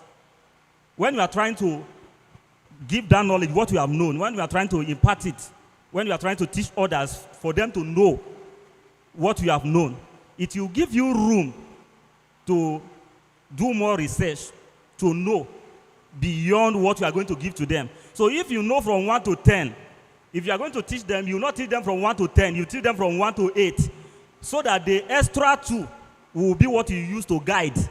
Should in case question come, you use that one to speak grammar. And they will not understand that one. By the time you teach them from 1 to 10, if they ask you a question about 11, you will not be able to answer it. You go home or you leave that place ashamed. But when you teach them from 1 to 8, and they ask you a question about 9, you've already known it. You answer it, you'll be able to answer it correctly, and they'll look at you as a very intelligent person, but they don't know the secret that you are practicing. So in business, for instance, and as a student or as a leader to be, or as somebody aspiring to be a leader, the first thing that you need to know in your journey is that before you begin to enforce anything, before you begin to instruct people to do anything, the first thing you need to do is that you make sure you are grounded in that thing. Make sure you take time to study it. Don't just see it. Because people are doing it, you just make up your mind. You say, if this person can do it, I can do it. That is motivation. Until you try it, you discover that you can't do it. So you make sure you sit down first. If this person can do it, I can do it. The first step that you need to take after that statement is to go and study, is to go and learn, is to go and do what the person has done that made him to become the person that he has become. So the first step is what? You make sure you have mastered what you are trying to impart onto others, trying to impart into the life of others. That is the first thing that you need to do. And the second thing that you need to do is that you need to be sincere with yourself that you don't know everything. Are you getting what I'm saying?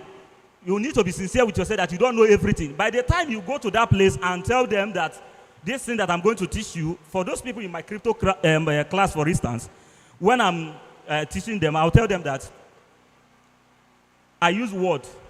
The first class I hold is what I call it beginner cryptocurrency beginner, something like that. So I say it's beginner. So I not say pro. How to move from beginner to pro. That is what you are giving them higher expectation. The person will expect you that after taking him from beginner to pro, the next day he heard that somebody made 7 million in crypto.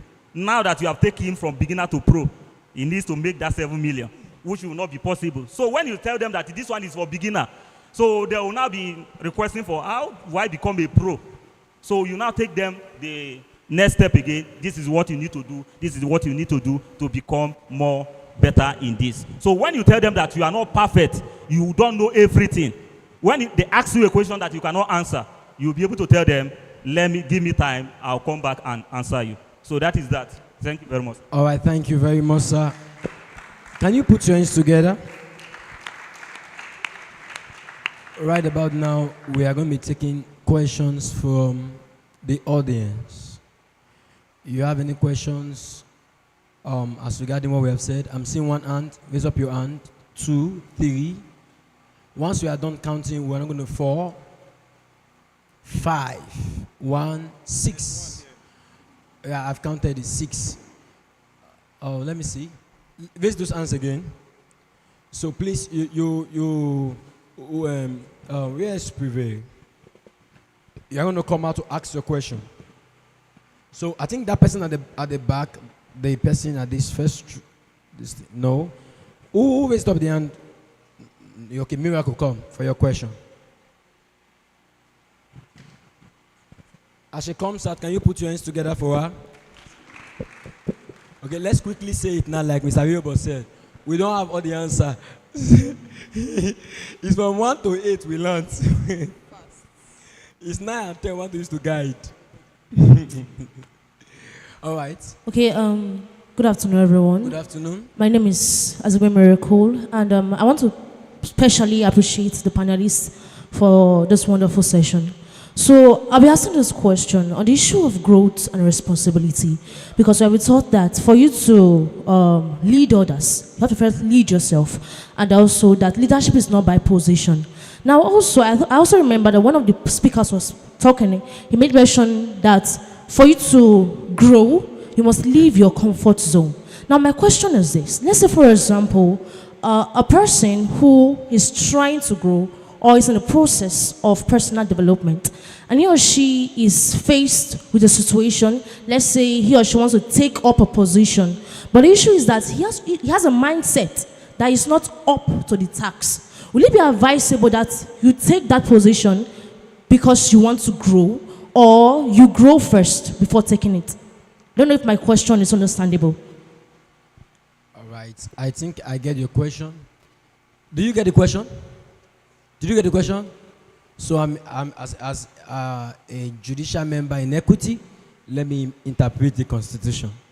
She's saying we've talked about comfort zone and growth. So how do we relate it together? I'm talking to the panelists now.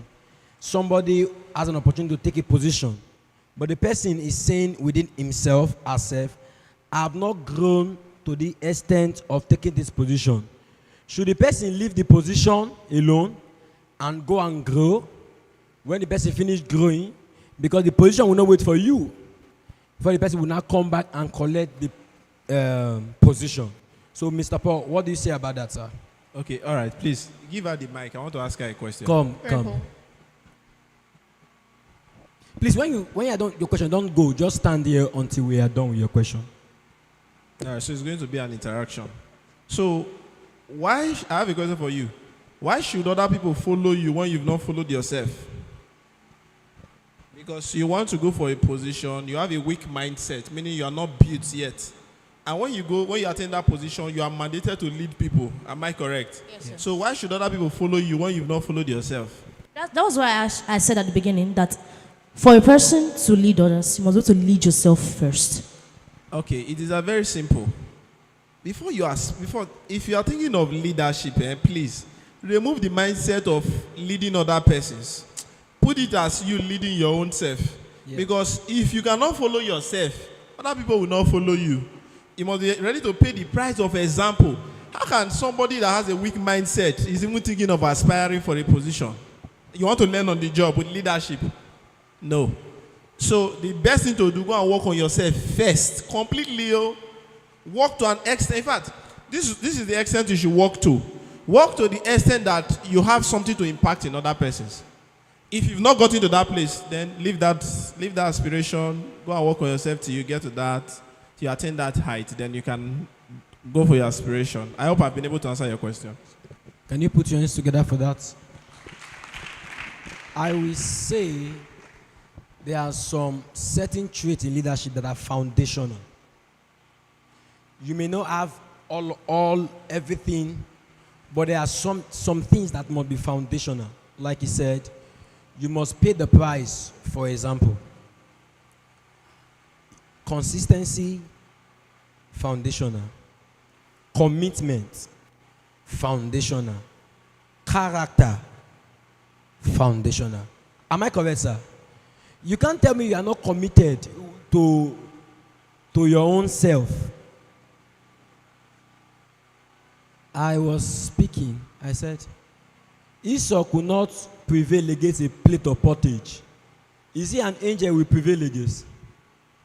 If you are not committed to your own personal work, Jesus, the great teacher, said, if you are not committed to it, who will give you bigger one?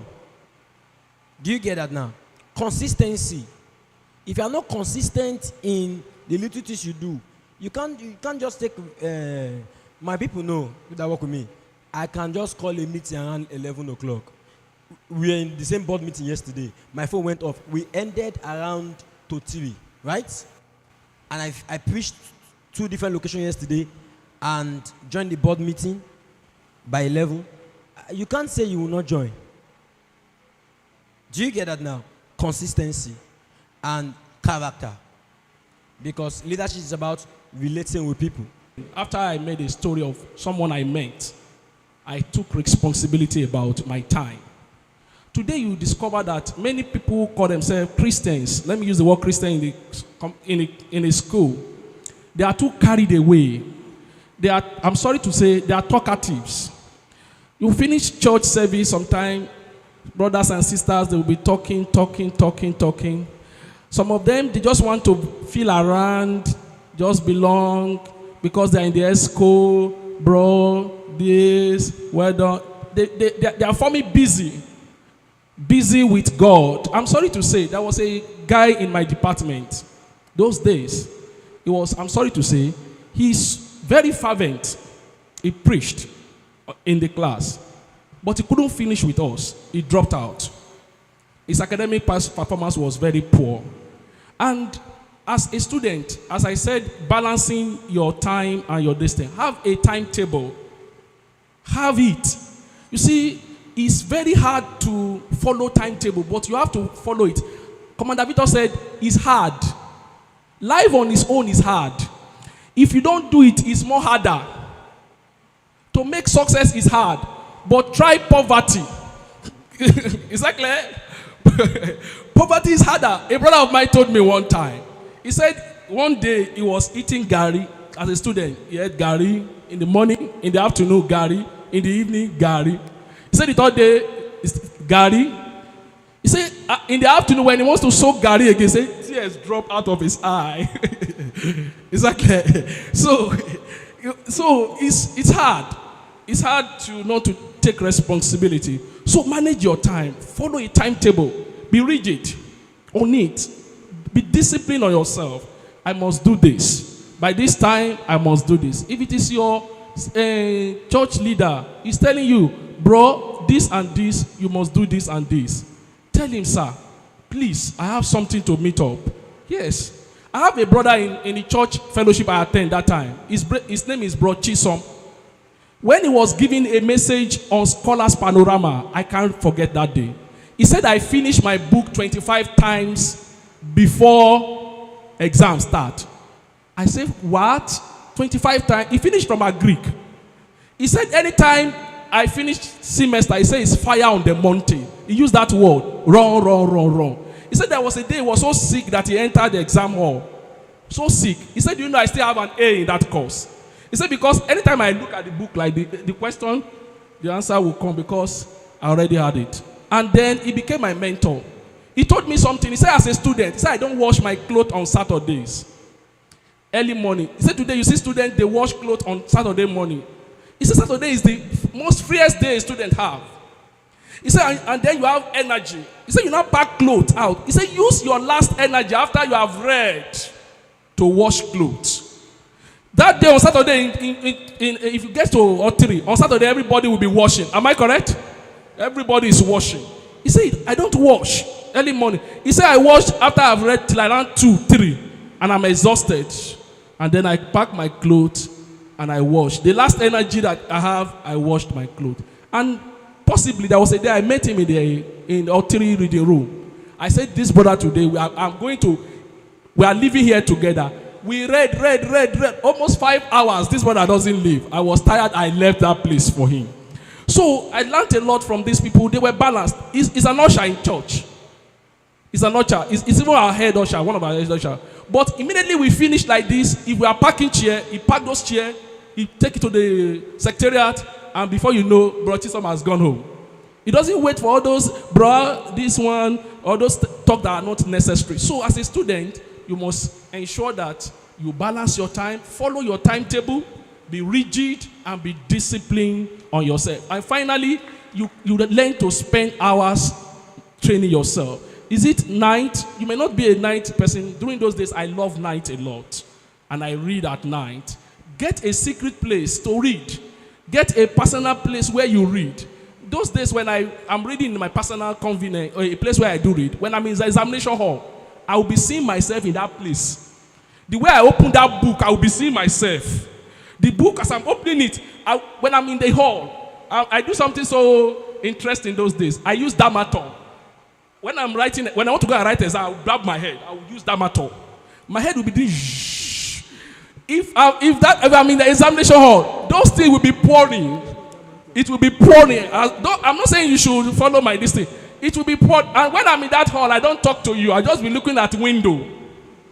When the paper comes like this, it's fire on the mountain. We move. So it was like that, and so it really helped. Be ready to go. Read your book more than once, twice, 3 times. Finish it over and over, and success will be your portion. And to God, commit yourself to God. Serve God diligently. That is the basic of life. Give your life to Jesus. Serve Him diligently and live a righteous life. And God will help you in Jesus' name. All right, before you go back to your seat, for what you have said, I will just say it is wrong to pray when you are reading, when you ought to be reading, and to be reading when you ought to be praying. Know the time. Somebody said a wise man is not a man who does right things. It's a man who does the right thing at the right time.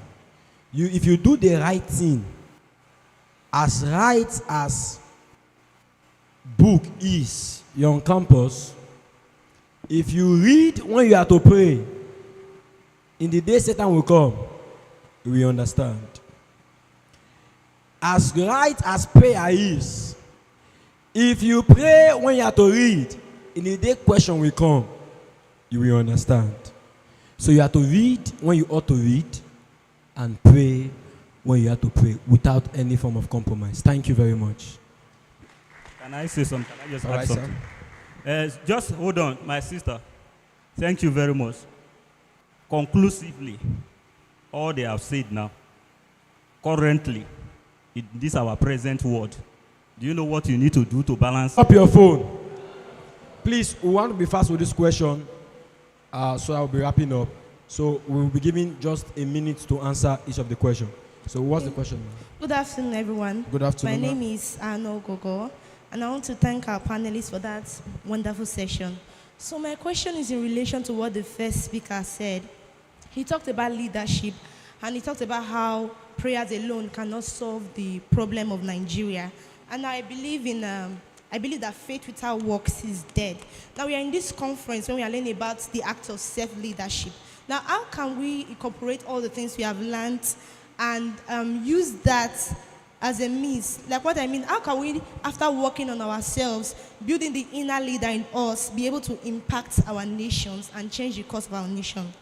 Also, I have another question. How can you motivate yourself to do those hard things you need to do for your destiny? And how can you help yourself up when you feel discouraged or when circumstances around you is like trying to prevent you from doing those things you ought to do? Thank you. All right, thank you very much. Before I would like Mr. Paul to answer the first question, motivating yourself. 2017, my dad is a farmer, so he had this portion of land he wanted to work, and he contracted it to 4 boys. And on Monday, I was assigned to go and pick those boys to the farm. When I got there, one of them told me that this his friend said he's not going again because rain fair. He said this one says it's not going rain fair. So we are going. As we were going, the young man was smoking. And as I said, 3 of your friends said that you are not going. Why are you going? You know what he told me? He said, I am my motivation. Do you hear that? He said, I am my motivation. He said, nobody motivates me except me. As I speak to you, that boy is not in this country again. He said, nobody motivates him. He motivates himself. And I can quickly relate that to Paul. Paul said, a learned colleague, he said, this one thing I do, forgetting those things that are behind, I reach out for those things that are before me. I what? I press. That is, I take what? Responsibility. He did not say they clap for me and I press. They talk down on me and I press. It's a person. Can we say it together? What's the answer? What is the answer? Teach others. Oh wait, are you satisfied? Are you sure? Okay. So you teach others. All right? So thank you very much. The next question quickly. Good day, everyone. My name is Neji Ruth Chinonso. Thank you very much to the panelists for the wonderful session. I have two questions, actually. The first question, I want to ask, how do I maintain resilience when growth seems slow?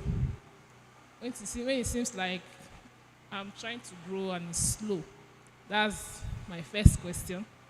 And number two, as an aspiring business person, what's one of the biggest decisions you've made that have changed your business in general? So that question goes to Mr. Osia, right?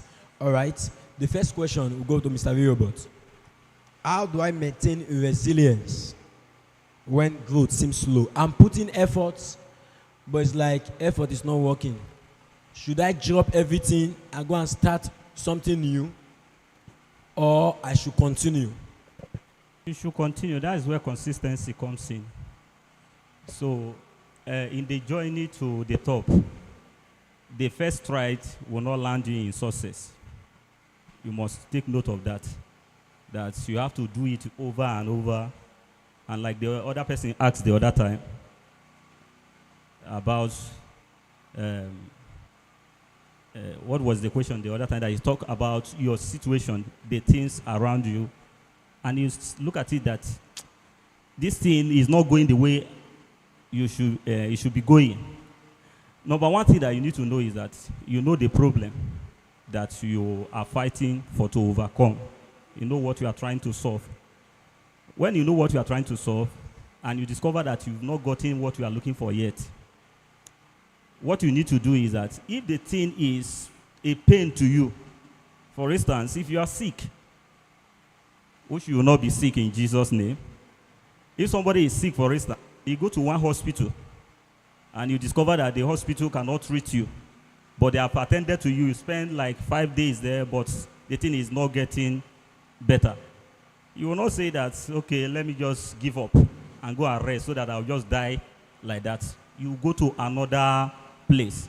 So when you are trying and it seems that this fire for you to put into it, you discover putting that effort there.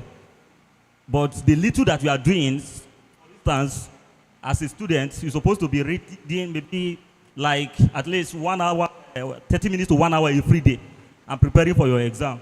But you do not read, you do not start on time. The exam is closed now a week, then you start reading for 20 minutes.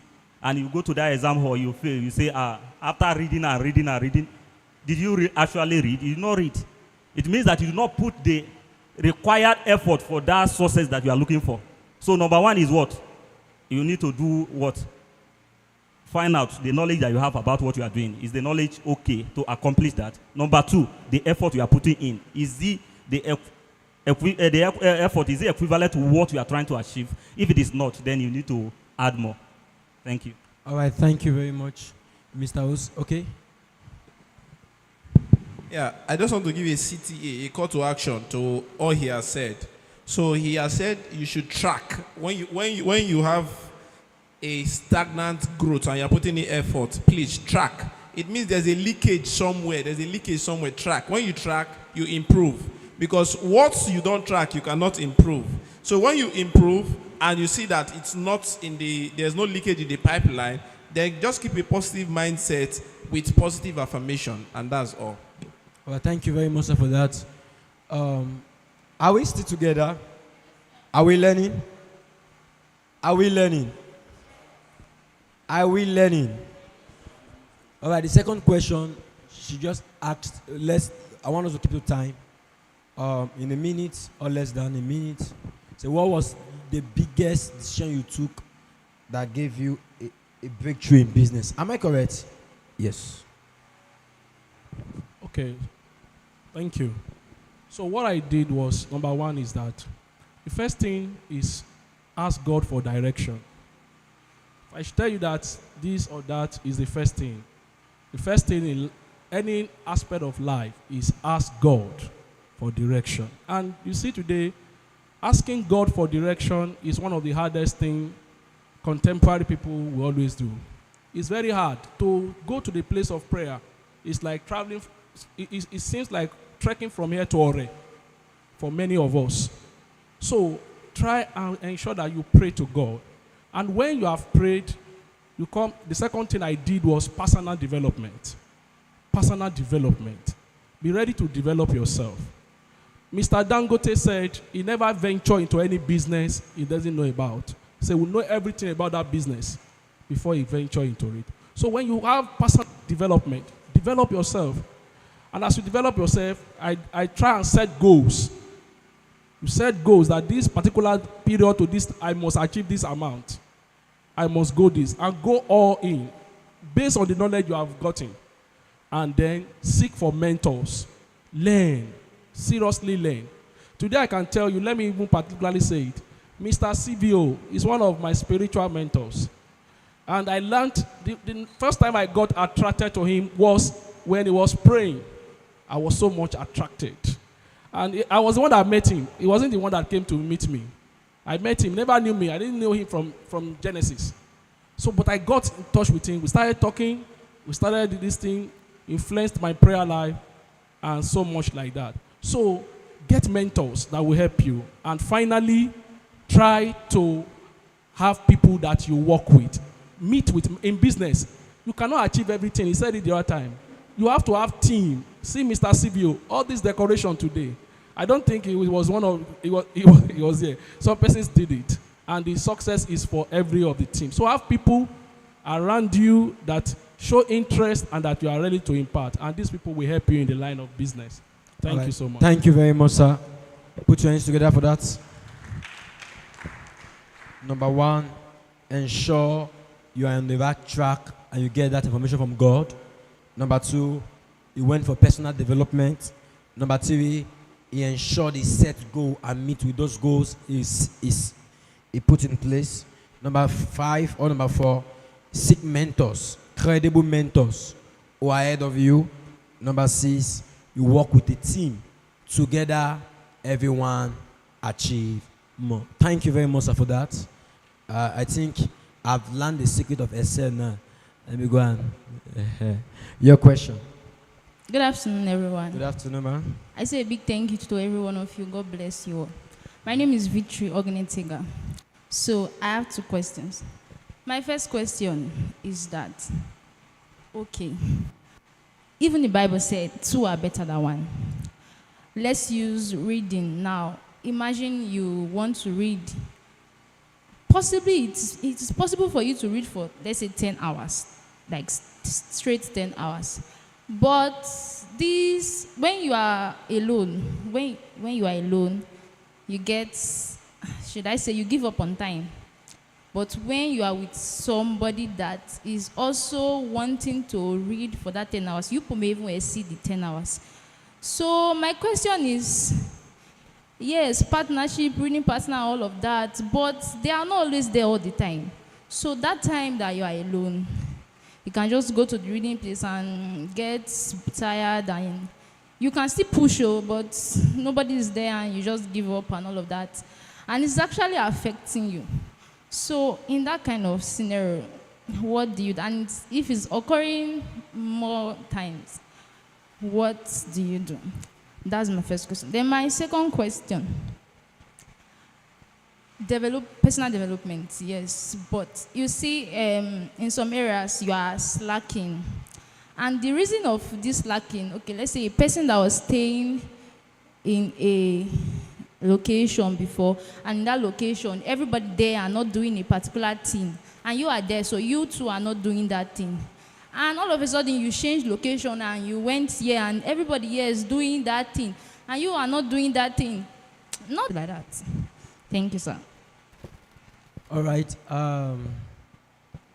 The first question about study, and the second question is, how do you become better? Summary in unfamiliar areas. Am I correct? Yes, sir. All right. So, how do you become better in unfamiliar areas? I want Mr. Paul to answer that.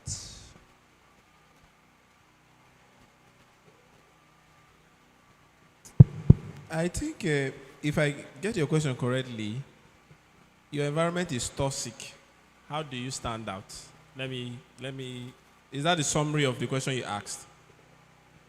When you say toxic, you mean bad? Your environment is bad, yes. Like you grew up in somewhere that they used to do small bad things, and you are in that environment. That environment has influenced you. How do you stand out? Is that the summary of your question? Yeah, when you leave that place. Yeah. When you leave the place, or you are still there? Yes. That's true. Yes. When you leave the place, When you leave the place or when you are still there, how do you stand out? it is two things now. Leaving the place is the answer to the question.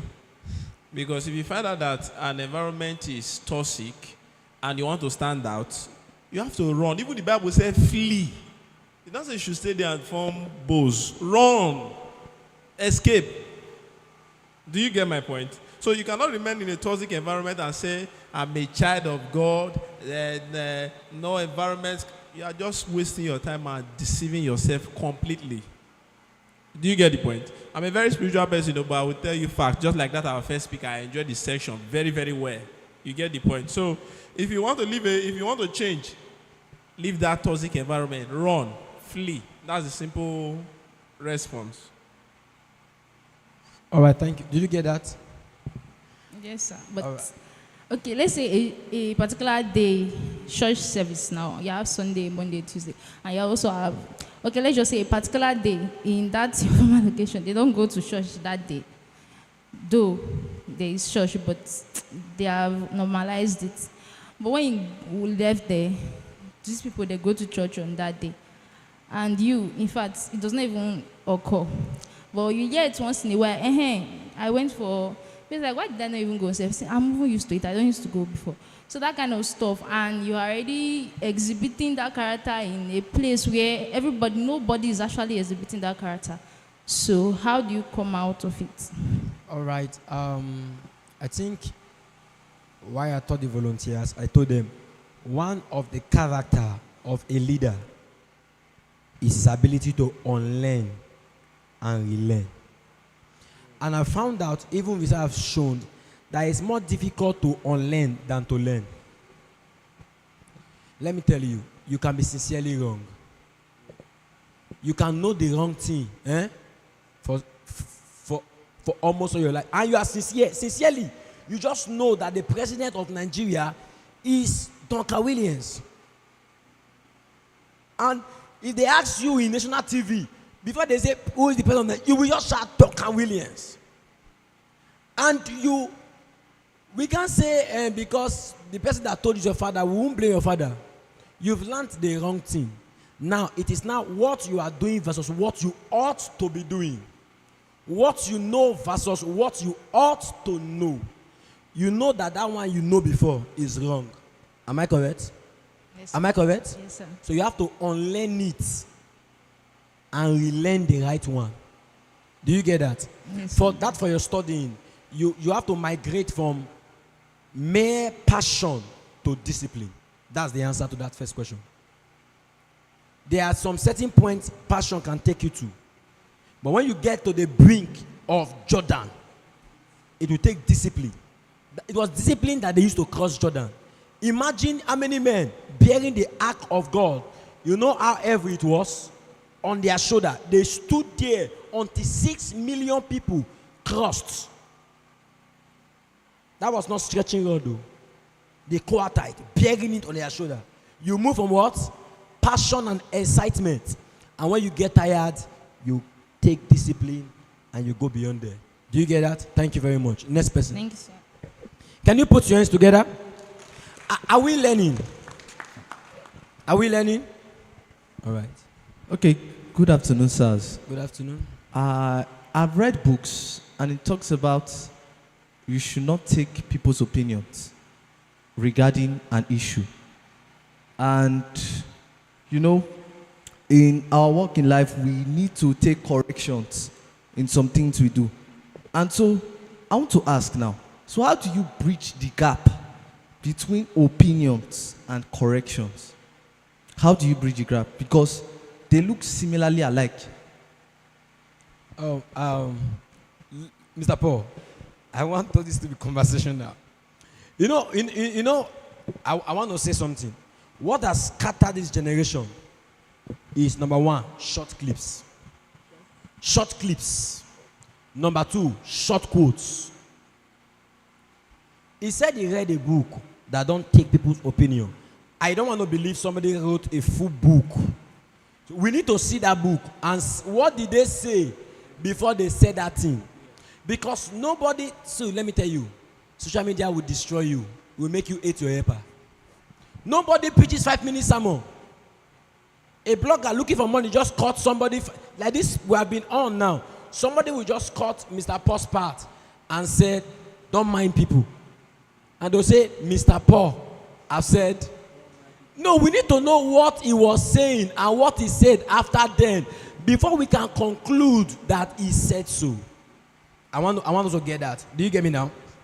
I want to believe that the person that wrote that book actually at a point brought a balance. Because I wrote in You Manager, if you read chapter 1, you'll be angry with me.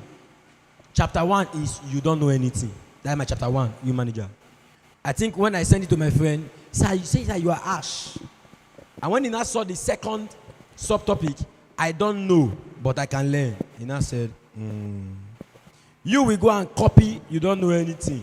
And say, Commander Victor said, and I wrote 14 chapters, so, and that one is, I even wrote it, disclaimer at the top. You don't know anything. Do you get that now? So, but for his question, how do you now balance people's opinion and correction? Okay. Take this home. Me now, I'm responsible for what I say. You are responsible for how you interpret it. You get the point? Yes, sir. That is why the question I wanted to ask you was, what book told you that you should not take people's opinion? That's by the wayside. So I was privileged to serve under a mentor. And while I served under a mentor, I was learning beautiful things. I also saw his bad character. Let me put it that way. You know, when you stay with somebody, you begin to act like the person. I was not acting like him, both the good and the bad. And I said to myself, no, this does not work because it was influencing my team. I was influencing my team with what I was learning directly.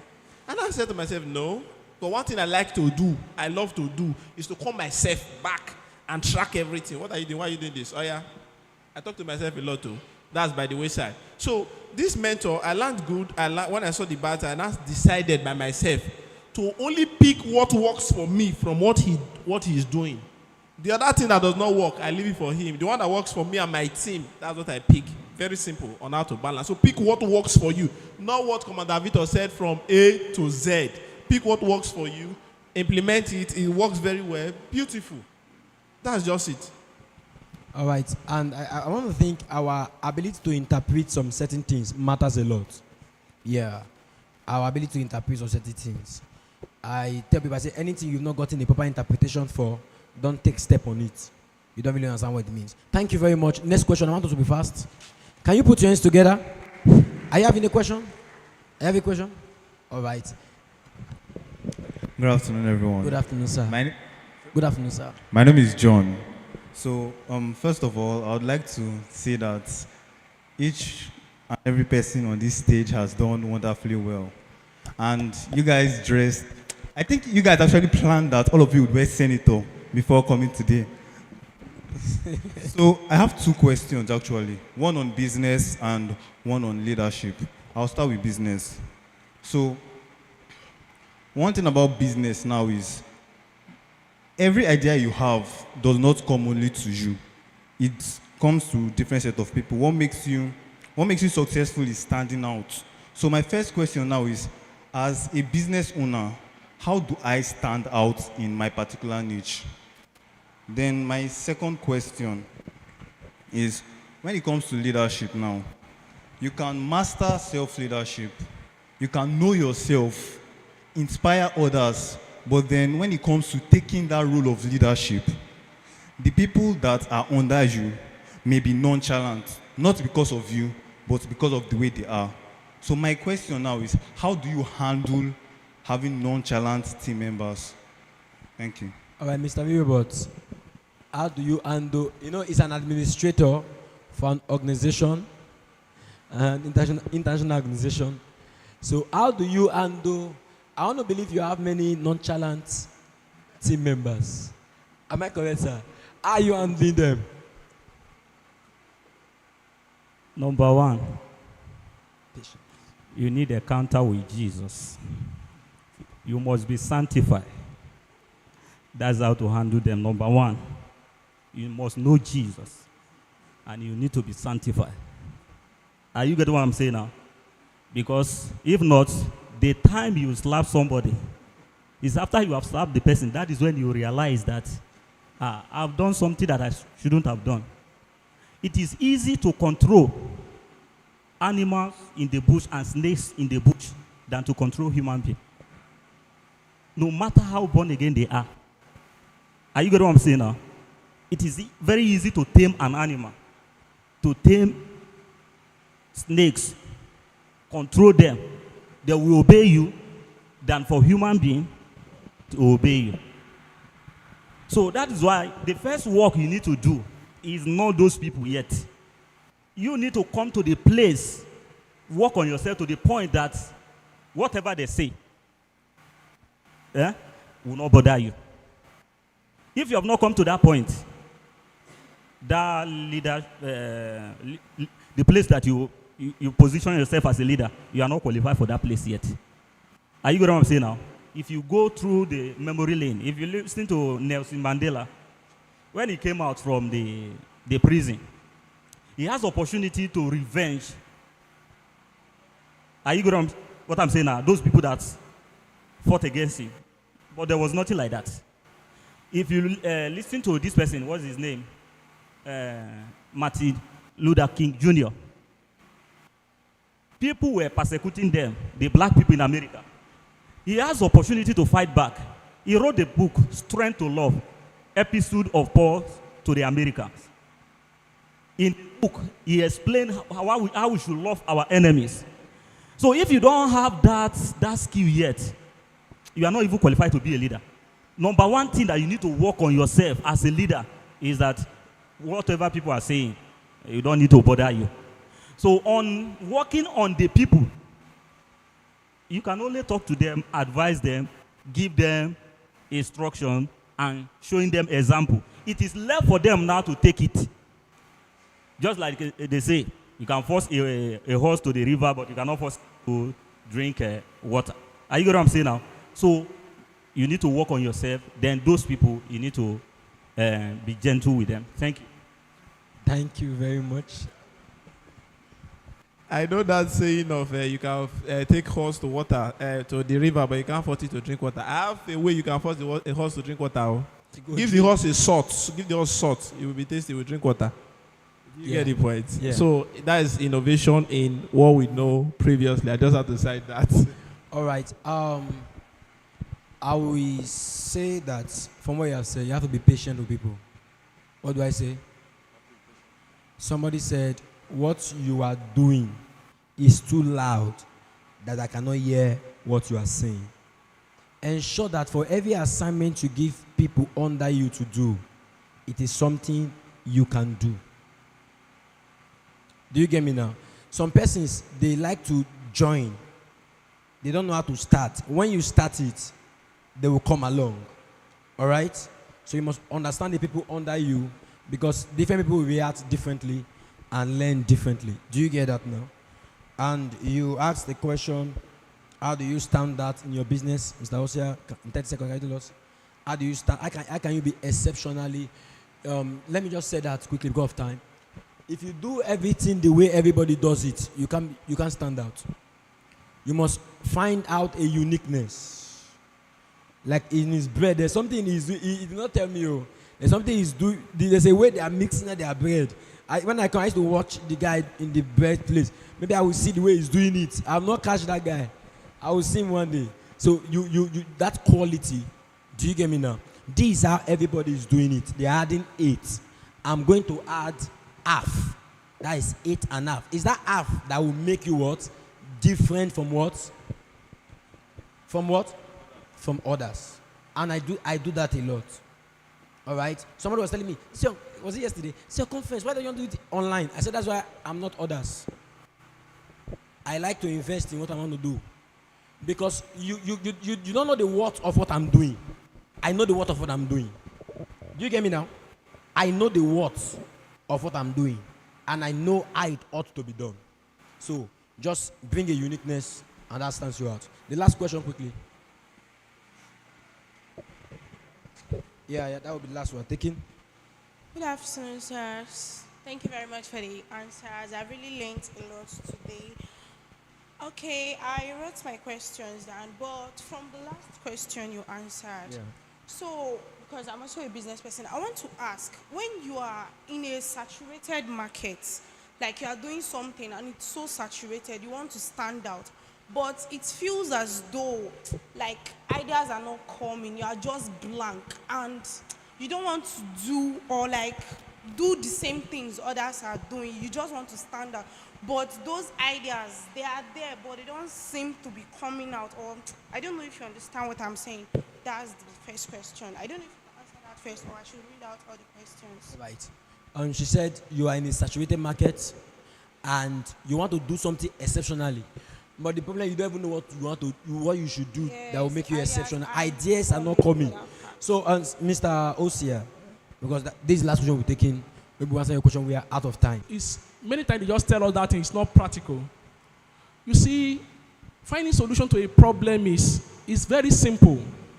But many of us, just look at this place now. What can I give these people that they're supposed to have in this meeting, but they don't have? But had it been they have it, they will love it. As this lady is stepping out now, if I give him or her maybe an AI photo or something with CVO, or somewhere maybe is in maybe Maldives, or a background like is in Maldives or whatever. I'm just trying to say something. So you look for a problem that has been existing and people are going through it. Take for example, the owner of Amazon said something. He said when he wanted to when he wanted to start Amazon. So you have 45 seconds. 45 seconds. Let me take 1 minute. He said he looked at the speed in America at that time. There's no speed to people delivering groceries. And there is long queue in grocery stores. He said he now asked himself that, will there be any time in life that people will love slow service? No. Will there be any time in this life that people will love to be delayed? No. Then he worked on that seriously. So as for my brother, for my sister, so when you want to get an idea and then idea is not coming, I'm sure that's what you asked, right? So look at the problem that people are facing. When you look at that problem, start with what you want to solve. What are the ways to solve this problem? And when you have that, let that be your push. Let that be don't let anything distract you. This is what I want to solve. Just like, I'm in real estate and also I've done cryptocurrency very well. You see, when I was doing cryptocurrency, I made it possible that when I stopped cryptocurrency, when I make sure that I give the best rate to customer, I give the best rate. And for me to achieve that, I have to go to Lagos and meet with Chinese company. And those Chinese company, they pay in RMBs and direct Nairas to my account. I give people high rates. If people see high rate like this, they want to trade with us. So that was how I do. And when I was selling data, I make sure my data is the cheapest. I buy from Glow dealers. So when I'm selling data for you, it's the cheapest. And before you know, I finish my data selling. So when you create that problem, when you see that problem, create a solution and let that solution, write it bold in your business. For Excel Superstore, our goal is to give quality and help customer to save money. Every day, quality. We don't sell expired products. Whether we are losing money, no expired product. And we help customer to save money at every cost. This is our goal, and we do it every day. So let it be your own goal. Thank you.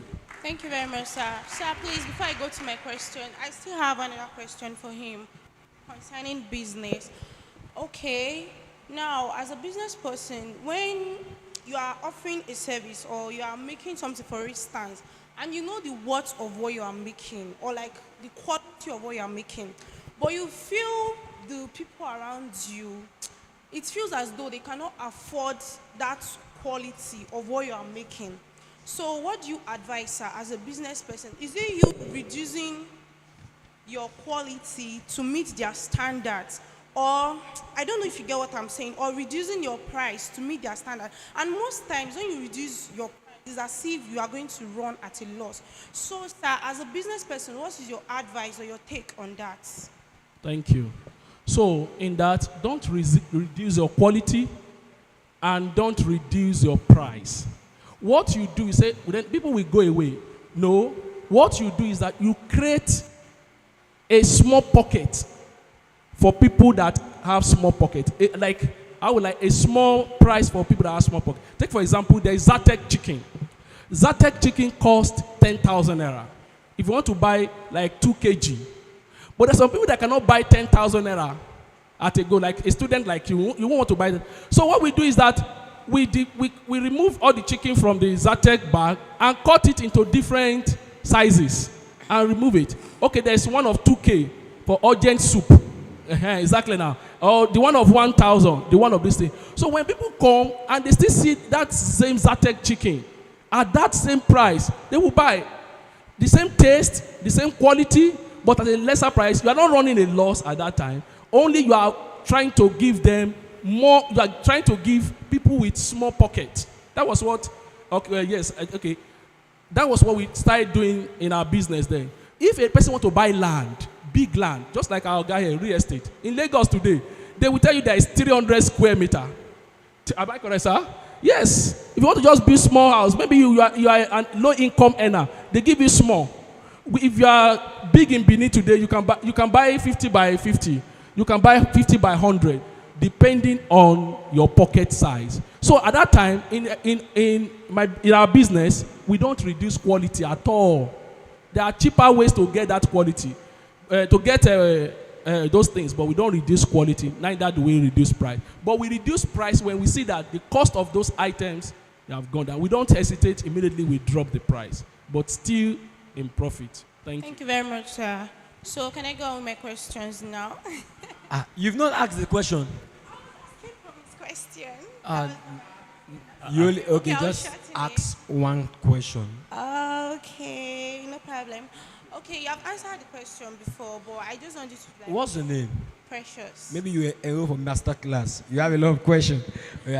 Ask the You question. have answered the question before. So I want to know how you're going to balance your business life. You're a student, you're running business, and you also want to balance your spiritual life.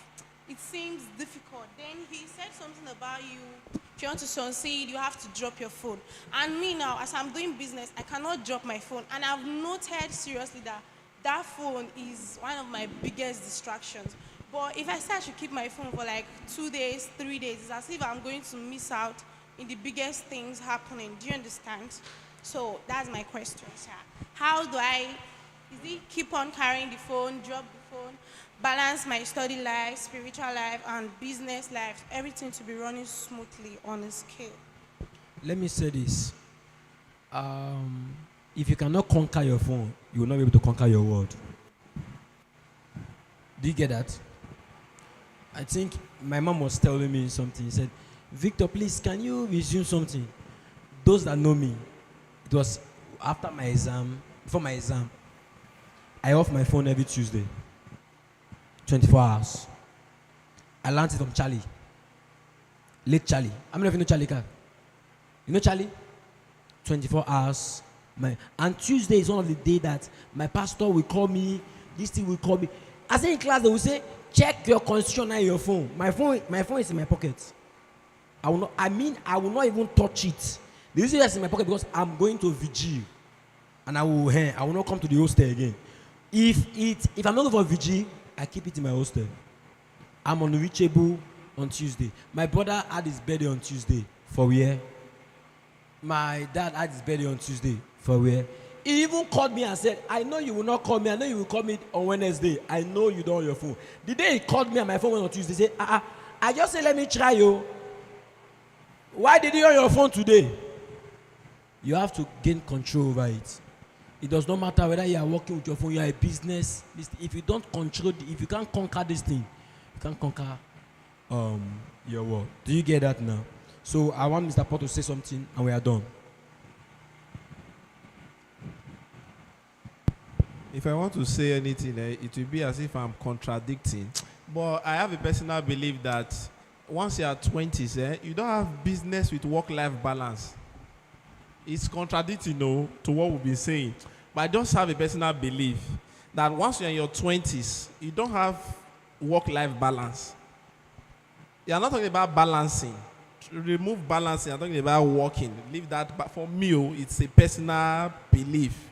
When you now get to your 30s, when I say 30s, I'm not talking about just age, in responsibility. And I'll be thinking of work-life balance. But if for me, your 20s, I don't see what you're balancing, though. I think I believe with that. That's it.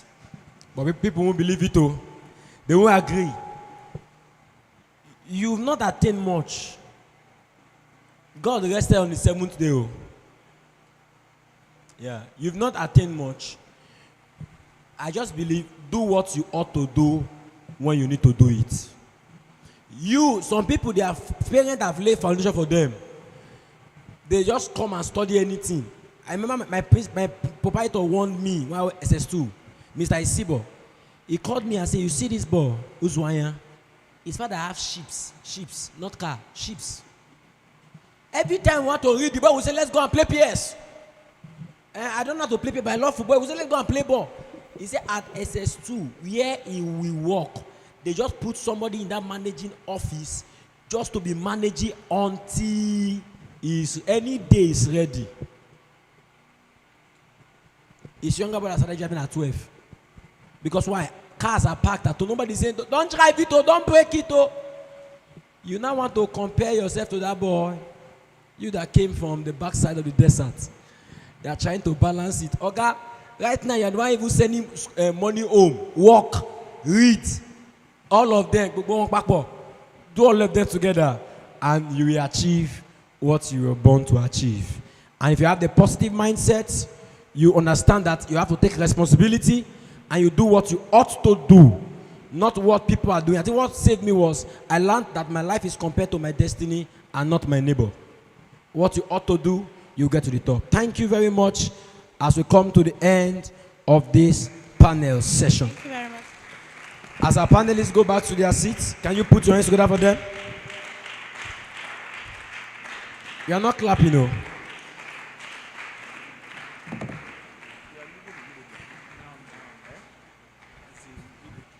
All right. Good afternoon, everyone. Good afternoon, everyone. So quickly, I'll be presenting awards to our panelists.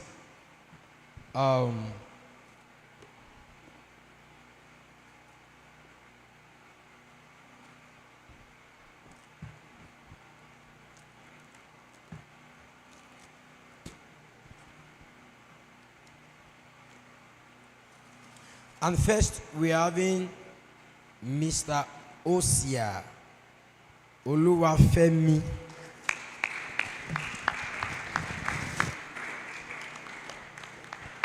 The CEO of Excel Superstore and my boss.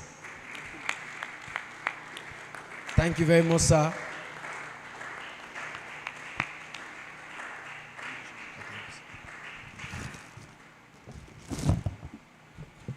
And next we are having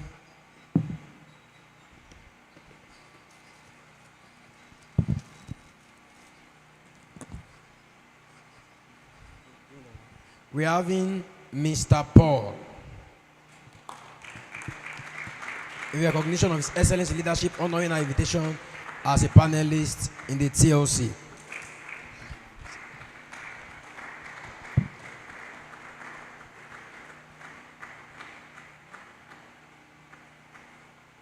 Are we good?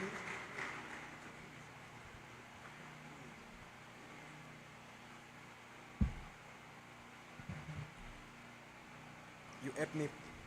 Yeah, so they can package it. And lastly, we are having my very friend who came from Ekboma for this conference, Mr. Emmanuel Riobot. In recognition of his excellence in leadership and for honoring our invitation at today's Leaders Conference.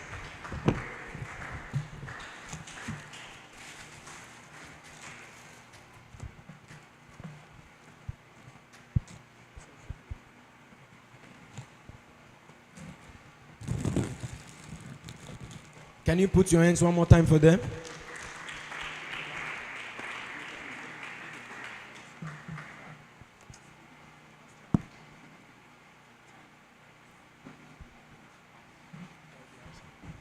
All right, I believe it has been an amazing day for us, and we all learned something, right? So we are today's leaders, like we said, or like we learned. Tomorrow is a mirage, and so you have to take responsibility of your time, your actions, your thoughts, and every other thing. Today, not tomorrow. Choose what you want to be intentional with, and so this is a charge to you, today's leaders. Do not stall on what you've heard. Instead, act on it. And so while the conference was ongoing, we got a little briefing on what CVO Initiative is about and the opportunities it offers, the mentorship and guidance it offers. And so we would love to know if there is anyone who is interested in being a member of the CVO Initiative. Registration is opened, and you can kindly go back to the registration stand while the registration will be ongoing. Thank you. I'll be calling on the founder now for the closing remarks. Thank you so much. All right, thank you very much for your time. Really appreciate everyone. Let me appreciate my boss, Osevik, and Chimize. You have always been with me. AAC, PPC, all the C's. And my wonderful president and every one of you. I want to say this. Thank you. Sorry I did not do it. The tutor 2 for the mentorship class, the person of Oviosun, Miracle Friday, who is currently doing his IT in Osun State, would have been here, but because of the IT, and also for our wonderful people that did this decoration, they refused to snap this thing and show me till I came. It's wonderful. I don't know what to tell Miss Elizabeth until my brain process. I want to say thank you to her and to every one of you. I will leave you with this. You are more than what you look like in the mirror. The mirror cannot truly capture the fullness of who you are. And if, when you get to the mirror, you can see all that you are, then you are not seeing well. So I want to appreciate you and congratulate you, because I know in few days, few months from now, I will see you at the top and we will decide the fate of this nation and the fate of a generation. Thank you. I remain your very own loyal friend and brother, Commander Victor Omawude. With this, we have come to the end of this conference. I think we're having a package for you before you go. Thank you. God bless you.